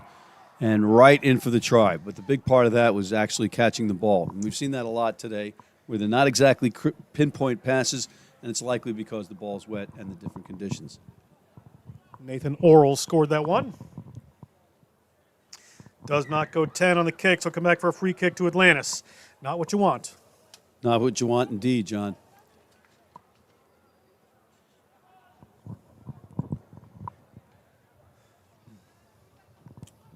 Ball gets pushed back. It's on the ground. Here come Atlantis. Find a little break there. They've got some speed. The player's going to get dragged down by the shoelace. Going to be able to recycle this one. Moala on the outside there. Going to have to come in and clean this up. Gets a player out of the way and then takes the ball. Shows it one-handed. It goes against Matualu and gets a better of him. And Moala is going to head towards the post. And we are at a 2-point game here. Atlantis strikes back quickly. The Tongan 7-star, who couldn't partake in the tournament this week because he was already committed to this. Oh, really? Yes. That's commitment. Yes, it is commitment. Here we go. There's the conversion is good, John. We're all tied up here. Alex Hedquist said that was good. Here it is. Good take into the ground, and the big fella picks it up, does a little dummy, does a little spinorama, does a fend, basically does everything, shows all of his skill. Class player, and the great touchdown. They call all that a McCarthy. Coming back here for a restart. It's going to be Atlantis to kick this one off. A little mud diving going on down the side of the field just now. Gotta love it. Gotta love it. And it looks like your man Foggy is right in the middle of it. That wouldn't surprise me.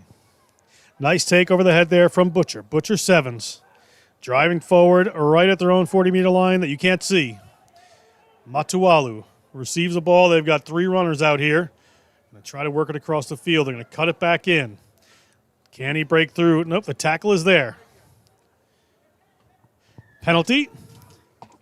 Player coming in on the side, so Butcher's going to go quick. Do they have the numbers out here?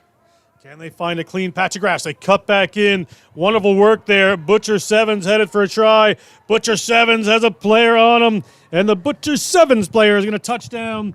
We will find that number out for you as soon as we can. That is the number 5, Griffin Williams. Griff from the London Welsh. And Swansea. Oh, no, that's Luke Davis. He's a Neath Schoolboys kid. Great try, though. Wonderful try. End-to-end stuff here, all very important. A lot of math going on while this game is going on. As that one goes over, Alex Hedquist is happy with it. Here's the replay. Right in the mud. Onawala in the middle of it. There's the Butchers spinning it wide. Looking, and not having to do anything. Just that looking and holding the ball like that, kids, if you're watching at home, that was enough to fool the defenders and keep them honest. Ball skids over. Good restart there, forcing Atlantis back. So they have to work from deep in their own zone. They have a little more time to build their defense. Across the 22 they come. Atlantis has players out wide. Mawala on the end.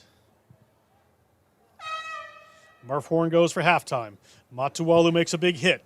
Tries to keep the player down. Did he come in from the right place? Referee says player that was tackled did not do that correctly. So the horn has gone, the Murph horn, but they have another opportunity here. They have a runner out wide. Can he get there? Mawala can't make the tackle. It is try awarded for Butchers. And we should know at the end of halftime what some of the implications are here. But Butchers touches down for the try. They're going to go for the conversion, and we will break for halftime after that. Let's see if that conversion, this is an important conversion.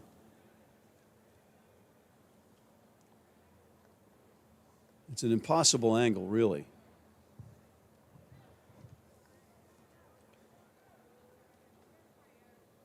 Oh! And that one drops just short there, no good. We're going to step away for halftime. It is going to be 19-7 at the half. Flow has got you covered. We are back for the second half, and this championship division is having my head spinning. Atlantis and Butchers are at 6 and 3 points. Fine Rugby Now are at 3 points. If Butchers wins this one, they go to 6. If Fine Rugby Now wins their next game, they go to 6. Then it comes to point differentials and tries scored, and however Crash Test Tim feels. Yes. Butchers at 24-point differential. Atlantis 1. So Butcher would take the lead, I think. Ladies and gentlemen, we have an Oxford Oracle actuary. Yes. Just to John's left in the booth with us, and he can't figure it out. I can't even convert the currency down here. And here it goes on this beautiful island, by the way, Grenada. Gotta love it. Daily non-stops out of New York. That was a great flight, wasn't it? Oh, it was so simple, so easy. So good. Ball comes here, Butchers again. Looking to stack the points up here because this will make a difference if Fine Rugby Now comes up to 6 points. Matuwalu puts a cheeky little chip through there. Player chips it back. We're going to come back, to a penalty, but that could have been the moment right there.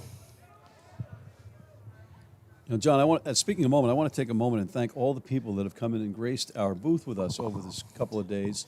Great pinch hits from Charles, of course. We had Steve Lewis in. We had Liz. We've had a whole bunch of course, we've had the Legion crew come in, right? It's just been one all-star after the next. Yes, of course. Samantha. I'd like to thank them all but one. And I'm not going to tell who. Matuwalu knocks one out there. They're at the 22. Player from Atlantis down. Referee is going to take time to have this player looked at. And, of course, we have to thank the folks at home that are listening to the streaming and giving us live feedback, which is great, right? I haven't checked. Oh, no, it's well, we got the Legion boys coming in and telling us that they're hearing stuff. Right? Here's the replay. Some of the Atlantis people on the sideline, great jerseys. Here's a nice little pass. Finds, but that's not it. That's live play. Okay. Anyway, it's great having everybody up in here. Tending to a player. Yeah, a little time here for this player to get up.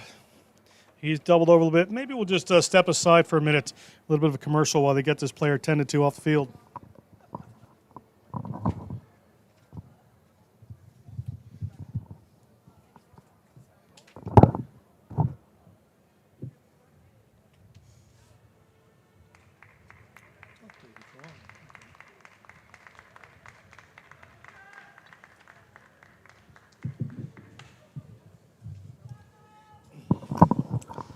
We are back. Player takes a little shot to the shoulder in that tackle. Nico Matuwalu, not the funnest person to tackle on the field. Inside their own 22. Here come Atlantis. 19-7, Butchers up. Right now, this would put them temporarily in first place if they win this game. Matuwalu gets over that one. And there's going to be a card here for an Atlantis player, I believe. An Atlantis player on the field. Up one place is Butcher Sevens. Showing him the cheese. A little bit of work at that breakdown illegally by Atlantis. So Atlantis, one player down for the next 2 minutes. Will that make a difference? Butchers need to capitalize on this, get that point differential out. Nice break there. He has eluded 14 people on a 7-person team. Headed for the line are the Butcher Sevens. Wonderful try. That extends a lead. Butcher came here to win it and are really looking strong at the moment. Fine Rugby now. We'll be looking to pour it on in the next game. Caribbean Kings will have something to say about that in the final game of the day. And all the excitement comes down to that to see who wins the men's championship division. And after that, umbrellas. Umbrellas. Beautiful. That conversion was no good, John. So it keeps it at 24. 24-7. Excellent match for the Butchers. Oh, Butchers really pouring it on here. Great at the end. It's just gravy from here on in for the Butchers. We'll see, because Fine Rugby now could come up to 6 points as well, and then it would come to a point differential between them. So right now in the point differential, because I went to Oxford and studied maths. Or have that guy next to you. Yeah, well, that helps. We're kind of just morphing into one after a long weekend and here. You know, the gravy was a Butcher's joke. Gotcha. Right. Yeah, never mind. Yeah, I'm in shambles. Right. And the ball comes down, and it is Atlantis ball. Atlantis inside their own 22. You got that one. Took a while. It took a while. So here we go. It is Atlantis, but Butchers holding them just outside the 22. Player not able to roll away, but does a good job just getting out of the way of the ball. And Atlantis is going to go for the kick pass to Moala. And that ball is going to roll towards touch. Chris Reed. He's tougher than a shot of a Westerhall Iron Jack. That's their 79% rum. I got to tell you, I am loving the educational thing about the rum here. Yeah, you're going to know. Did you taste the white iron, Charles, head of the referees? I stayed with He's drinking it right now. He's the 69%. He's been drinking it all day. What are you kidding? Just kidding. Thank you, Westerhall Estate, Stag, Island Ice, Flow, St. George's University and Hospital, Umbrella's Beach Bar. John, there was that underhand Grenada toss. Tourism. I know. Didn't go that time. It's going to be Atlanta's ball, and they need these points. They need these points. Good handoff there, but he is in a shamble of Butchers right now, surrounded by a crowd. Still a player off the field. They're down one player. Are Atlantis. They have to go cautiously but adventurously because they need the points. Atlantis. Big tackle. Matuwalu trying to get himself in there and ends up going over the ball. Referee says all good, but Moala picks it up and penalized. Oh. And here go Butchers. Butchers, they have some runners to the outside if they can get it there, and they do. Is this the speedster? Can he get by Moala? The race is on. Moala gets him by the shirt, but there's a player there. What a beautiful offload. And try coming for the Butcher Sevens. Jack Robbins, with no player information, so nothing to say about him, scores a try. Good work. 5 points to the good. He's got a yo-yo collection. He's got a yo-yo collection. Yeah. I thought it was a guitar string collection. No, that's a different guy. Oh, gotcha. Oh, here's the replay. Look at him. He can scoot. He can scoot. Look at him. Looks a little bit like a young Rick Astley. He got the ball off, and then there's a try. And the conversion is good. Alex Hedquist is fine with that. So getting a little tougher here for Atlantis towards the end of the day. Butcher Sevens looking strong. We'll get in between games what Fine Rugby now would have to do to come out on top. Although at the Grenada Rugby Sevens, everybody's a winner. You know who won today? No, don't say it. My favorite. Grenada my least won today. Grenada won today. I go with that. I thought you were going to say my least favorite phrase. I know. Hey. Score is 31-7.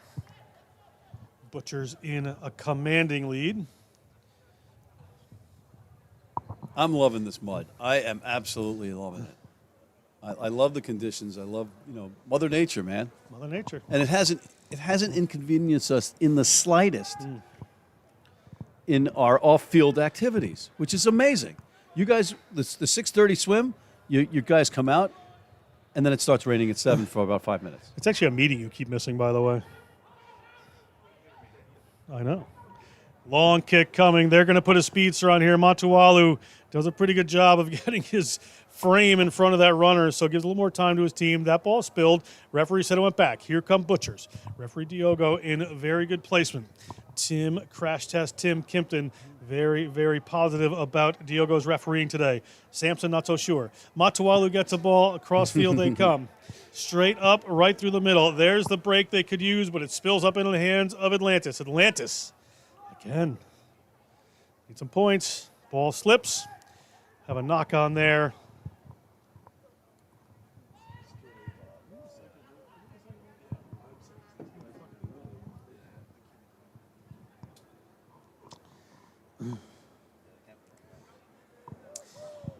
As we anxiously await the Murph horn up here in the booth.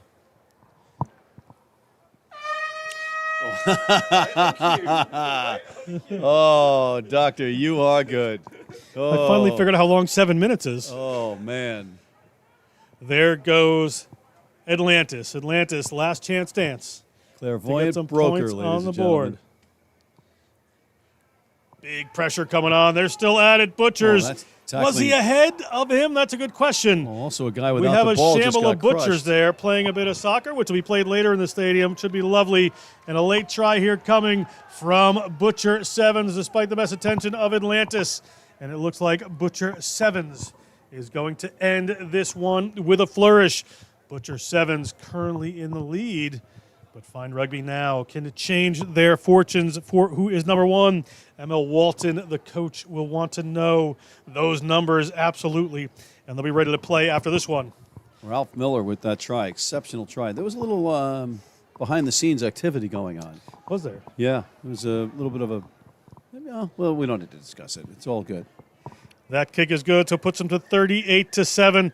Point differential there. Pedro Diogo whistles us for the end of this one. So that's it for Atlantis and Butcher. Butcher currently on top. Fine Rugby now going to play Wayne Pantor's Caribbean Kings. After this, great rugby on offer. Thank you, Grenada. We're going to shamelessly plug every sponsor in the final game. We'll be back in just a minute. Oh, island in the sun. Look at how we've grown, how far we've run. 50 years we strong and more to come. More to come. More to come. We're going higher. 50 years we're blessed with much than fire. Still reaching for more. Going up, going up, up, up, up, up. Going up, going up, going up, up, up, up.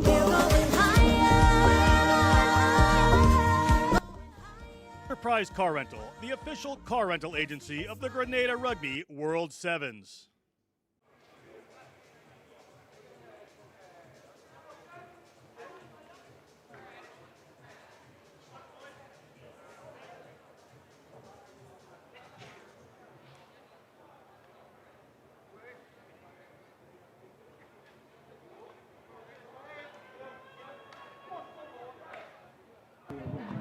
Welcome back to the final game of the Grenada Rugby World Sevens 2024. You have Fine Rugby now in the green and black.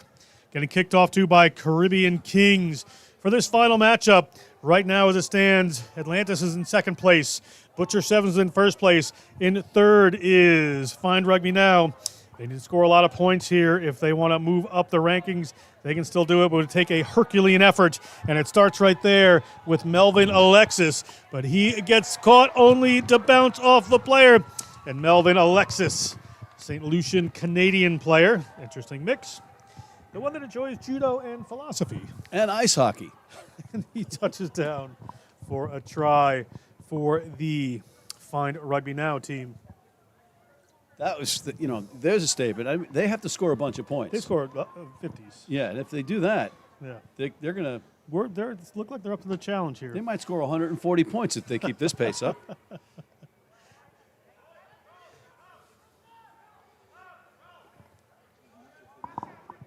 That kick isn't any good, so that doesn't help. It's Gordon Galashin who checks that one. According to The our referee. Oxford Oracle, Crash Test Tim, if he doesn't score the optimal amount of points each time, they might not get as many points as they need. Tim told me earlier if they score more points than them, they'll win. They will win Yeah. the match, Yeah. but not necessarily the title. Fine Rugby now, about to kick this one off. Sam Evans pushes it downfield. Caribbean Kings. Caribbean Kings move the ball into the center of the field. Caribbean Kings break up the middle. Little step outside there. Peter Amabile can't quite handle it, and they come to the corner. Big run down the right-hand side. Power coming, tackle coming in. Player thrown off onto the track, but not too bad. And that was Lionel Holder, Guyanese player, plays for the Police Falcons Rugby Club.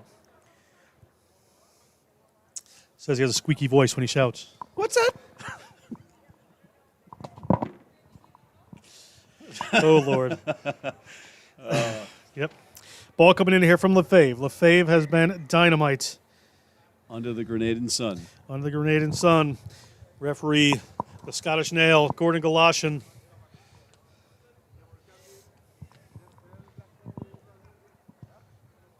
They go to the front. One of Matt's favorite player, Populous, takes that one in. They come out to the right-hand side through Alex Springer. Little step in the middle of the field there from John Taylor. He gets dragged down somewhere in the field. I think it's at the 40-meter line. The lines have gone on this field. Lefebvre looking for some space. You know, so far, John, the passing has been crisp and pinpoint. The players are taking it on the burst, which is an important component here.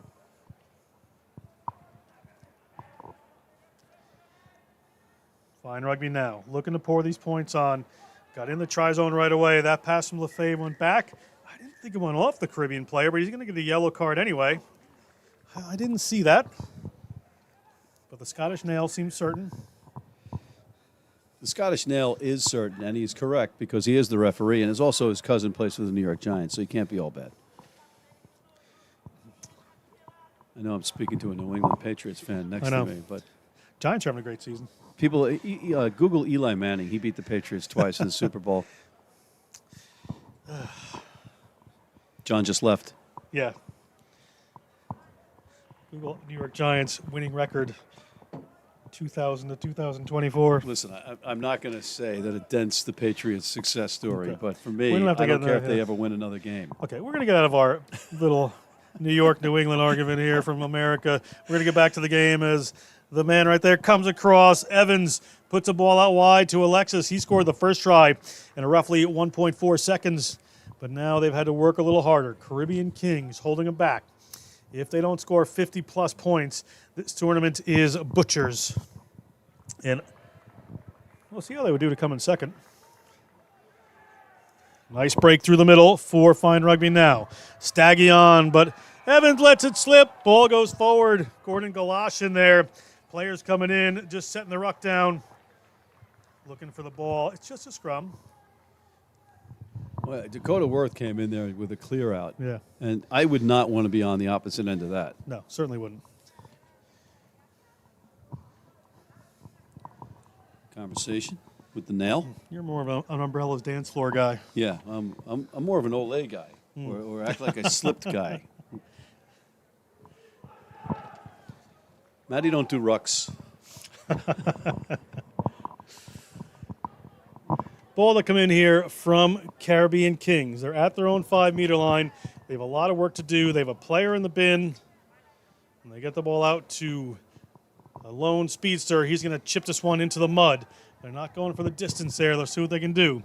Find Rugby now back on that one, but the ball spills forward, so it's going to work out territorially as Gordon, the Scottish Nail Galoshin.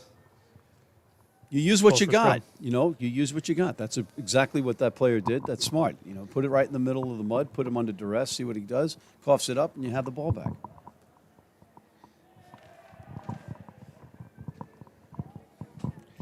Scrum here for the Caribbean Kings. First half continues. Last game of the day. Grenada Rugby World Sevens 2024. Teams from all over the place enjoying the Grenadian hospitality. Ball out wide.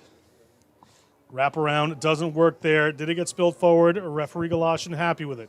Says the ball went back, so they still have it, but a penalty against Fine Rugby now. Players coming in over, not supporting their own weight.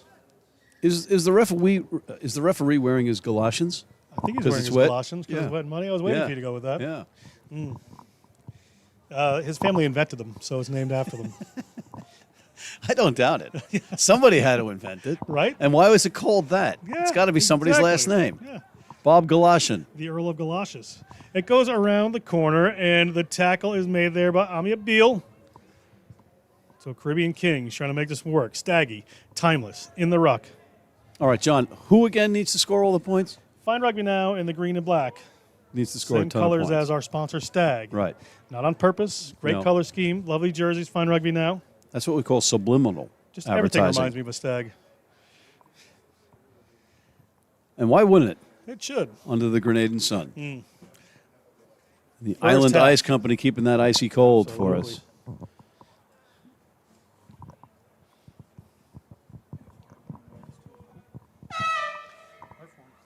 Murph Horn goes. Penalty, however. Fine Rugby now looking for more points before half. Lefebvre gets a ball to Taylor. Wrap around. Lefebvre gets a ball away, but it spills. Did it go forward? Referee Galashan says it went back. So they get the ball to Melvin Alexis again. He needs to get more mud on him. Ball out there to Evans. Lefebvre gets it in the middle of the field. They've got a couple of runners out wide if they want to get it there. They get it in the hands of Dakota Worth from Army. Sevens. Is he Army West Point or Army? Well, if it's Army Army sevens, at sevens. I think there's only one okay. way to be that. Not the No, I'm pretty sure I called his games. Okay. Wouldn't want to misplace that one. Little battle for the ball there in front of referee Galashan, but it's back. It's a knock-on advantage here for Caribbean Kings. Caribbean Kings nearly made a big break there. Got that pass away. That one spills forward. Kicked forward by one of the Caribbean Kings. That should be halftime. We've heard the Murph horn. Referee Galashan is going to whistle us for half. We're going to step away for just a second. We'll be back with the final 7 minutes of rugby of this Grenada Rugby World Sevens in just a moment.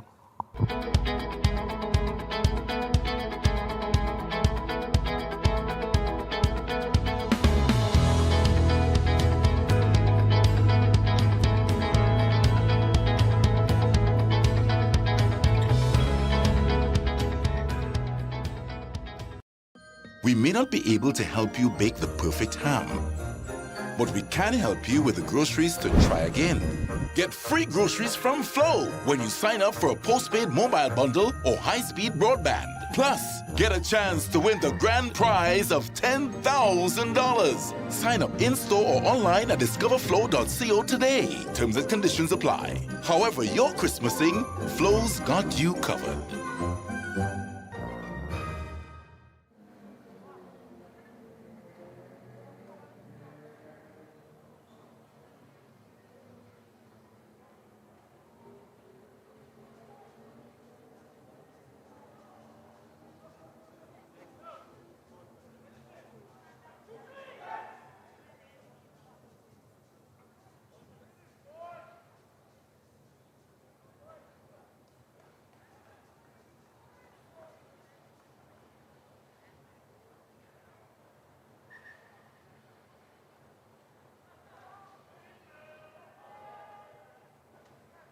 Nick, you can do it, kid. Welcome back. 7 minutes to glory. 7 minutes to Wester Hall. 7 minutes to Stags. 7 minutes to Umbrellas.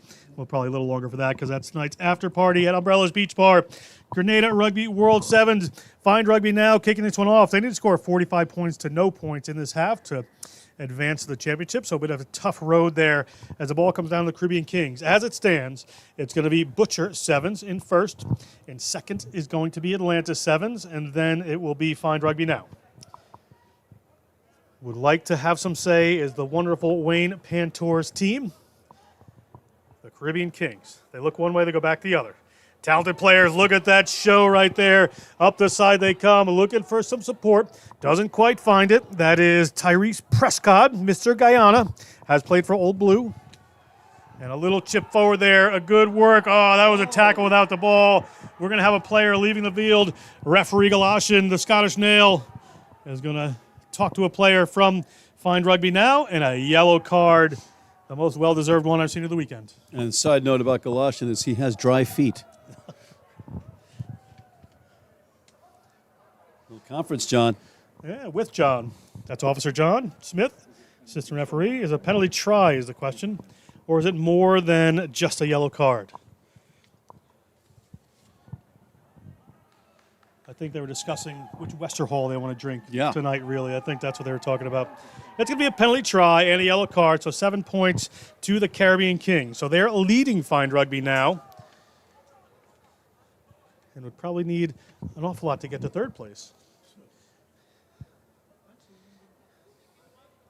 You could, the computers are just churning away in this booth, ladies and gentlemen, trying to figure out all the different equations. We've got this and that, and I am completely out of my depth. So to get to third place, Caribbean Kings could win by 10. And they're up by a player right now. Fine Rugby now is going to let the one roll into touch.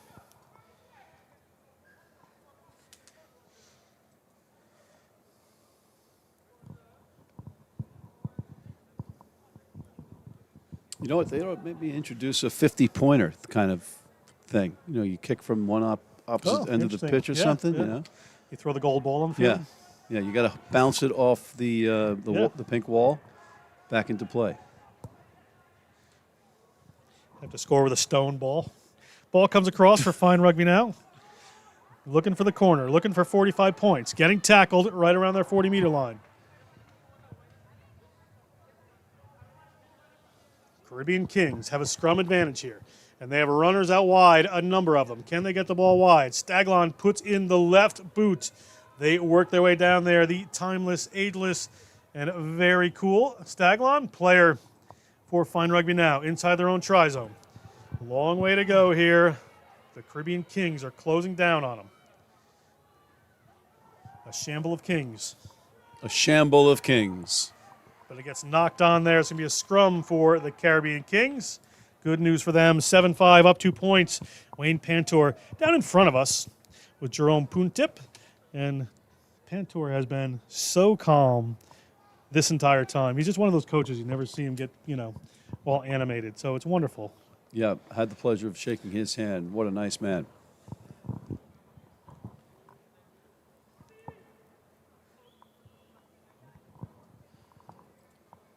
Well, the sun's setting on this tournament, John.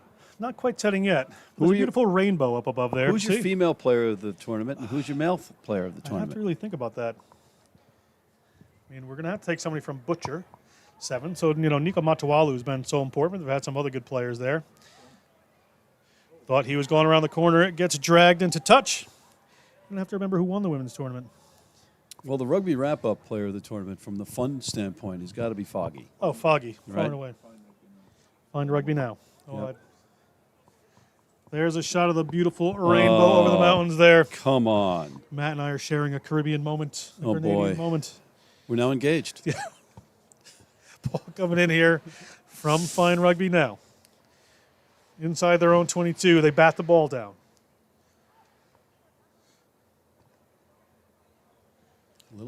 Nice little dummy. Give and go. Got a handoff around the outside, but there's speed on this Caribbean Kings team. They can stop these if they need to, and they've stopped one right there. Nice other offload. Ball comes up, shuffled from hand to hand. Big run coming there. Fine Rugby now. That's Michael Tillman. St. Pete Pelican gets the ball away. Is it a try? Absolutely. A little handoff there, and it is good work by Fine Rugby now. Get some points on the board. They're up by 3. That was great work by Tillman, John. He's like a rolling piano going down there.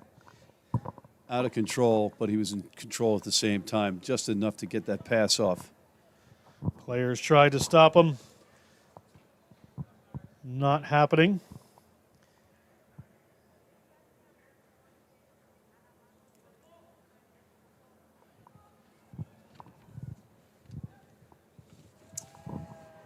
The fave isn't going to hit that one. 3-point game, second half, but He had halfway two through. chances on that one, Slim and none, and Slim's on the golf course. Is it a golf course where you can see the Atlantic Ocean and the Caribbean Sea?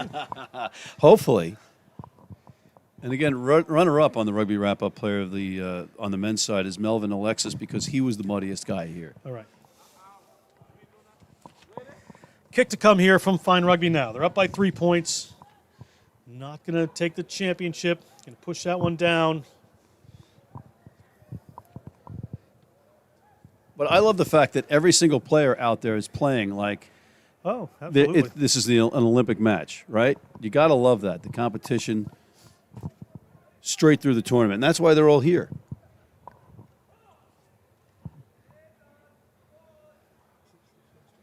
Second.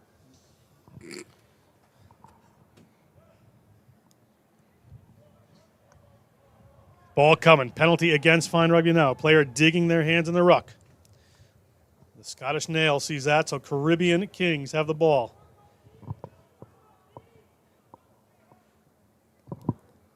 Caribbean Kings looking for some more points.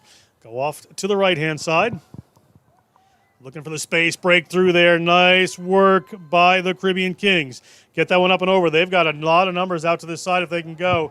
But they hold it just for a second there. Does that hold defenders or open up defenders?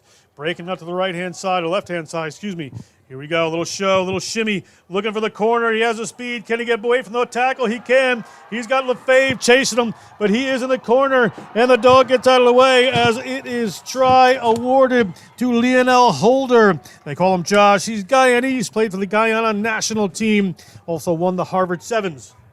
Scores a try to have a lead change. That is a lead change. And watch the work by Mohammed McLaurin. Oh, I beg your pardon. That's a 6. I thought it was a 9. Other way around. Yeah.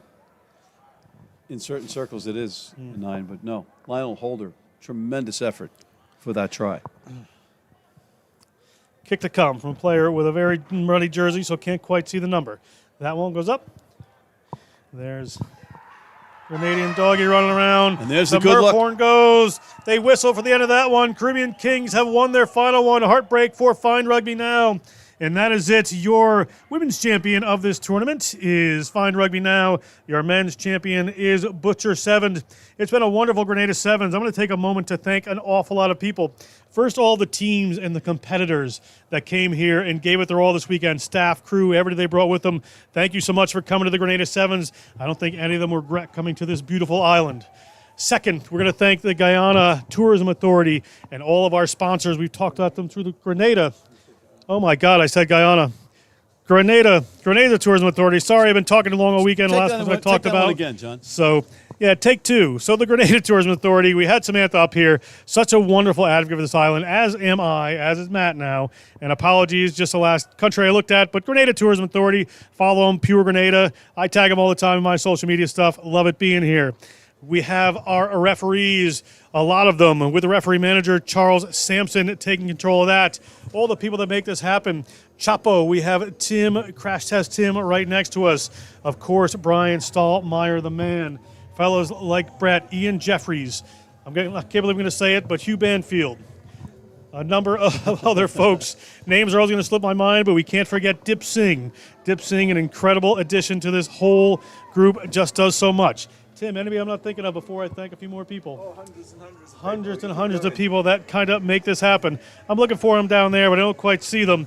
But thank you so much to all the people that have come out, all the people from Stolly's World that have come in. George Nicholson, God rest his soul, is always going to be a part of this tournament in spirit. That is it for the 2024 Grenada Rugby Sevens. So we'd like to thank all the people at Viral Media. We have Nazim, we have Jamar, we have Kevin Seal, and all our camera crew and technical crew. And for Matt McCarthy of Rugby Wrap Up, I want to just get your quick thoughts, and I said quick, on your first trip to Grenada. Well, I hope my first trip to Grenada results in many more to come. How's that? That's perfect. Great rugby on the weekend. Congratulations to our champions. Umbrella's Beach Bar tonight for a stag and many, many rum punches. Try your Wester Hall. It's enjoyable. For Matt McCarthy, I am John Broker. Have a great, wonderful rest of your year.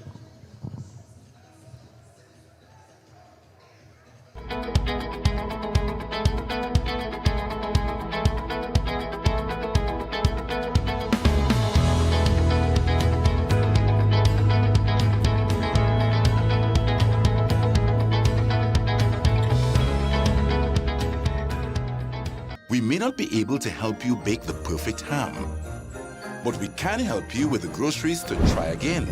Get free groceries from Flow when you sign up for a postpaid mobile bundle or high-speed broadband. Plus, get a chance to win the grand prize of $10,000. Sign up in-store or online at discoverflow.co today. Terms and conditions apply. However you're Christmasing, Flow's got you covered. Oh, island in the sun. Look at how we've grown, how far we've run. 50 years we strong and more to come. More to come. More to come. We're going higher. 50 years we're blessed with forged in fire. Still reaching for more. Going up, going up, up, up, up, up. Going up, going up, going up, up, up, up, up. Enterprise Car Rental, the official car rental agency of the Grenada Rugby World Sevens. Christmasing. Flow has got you covered.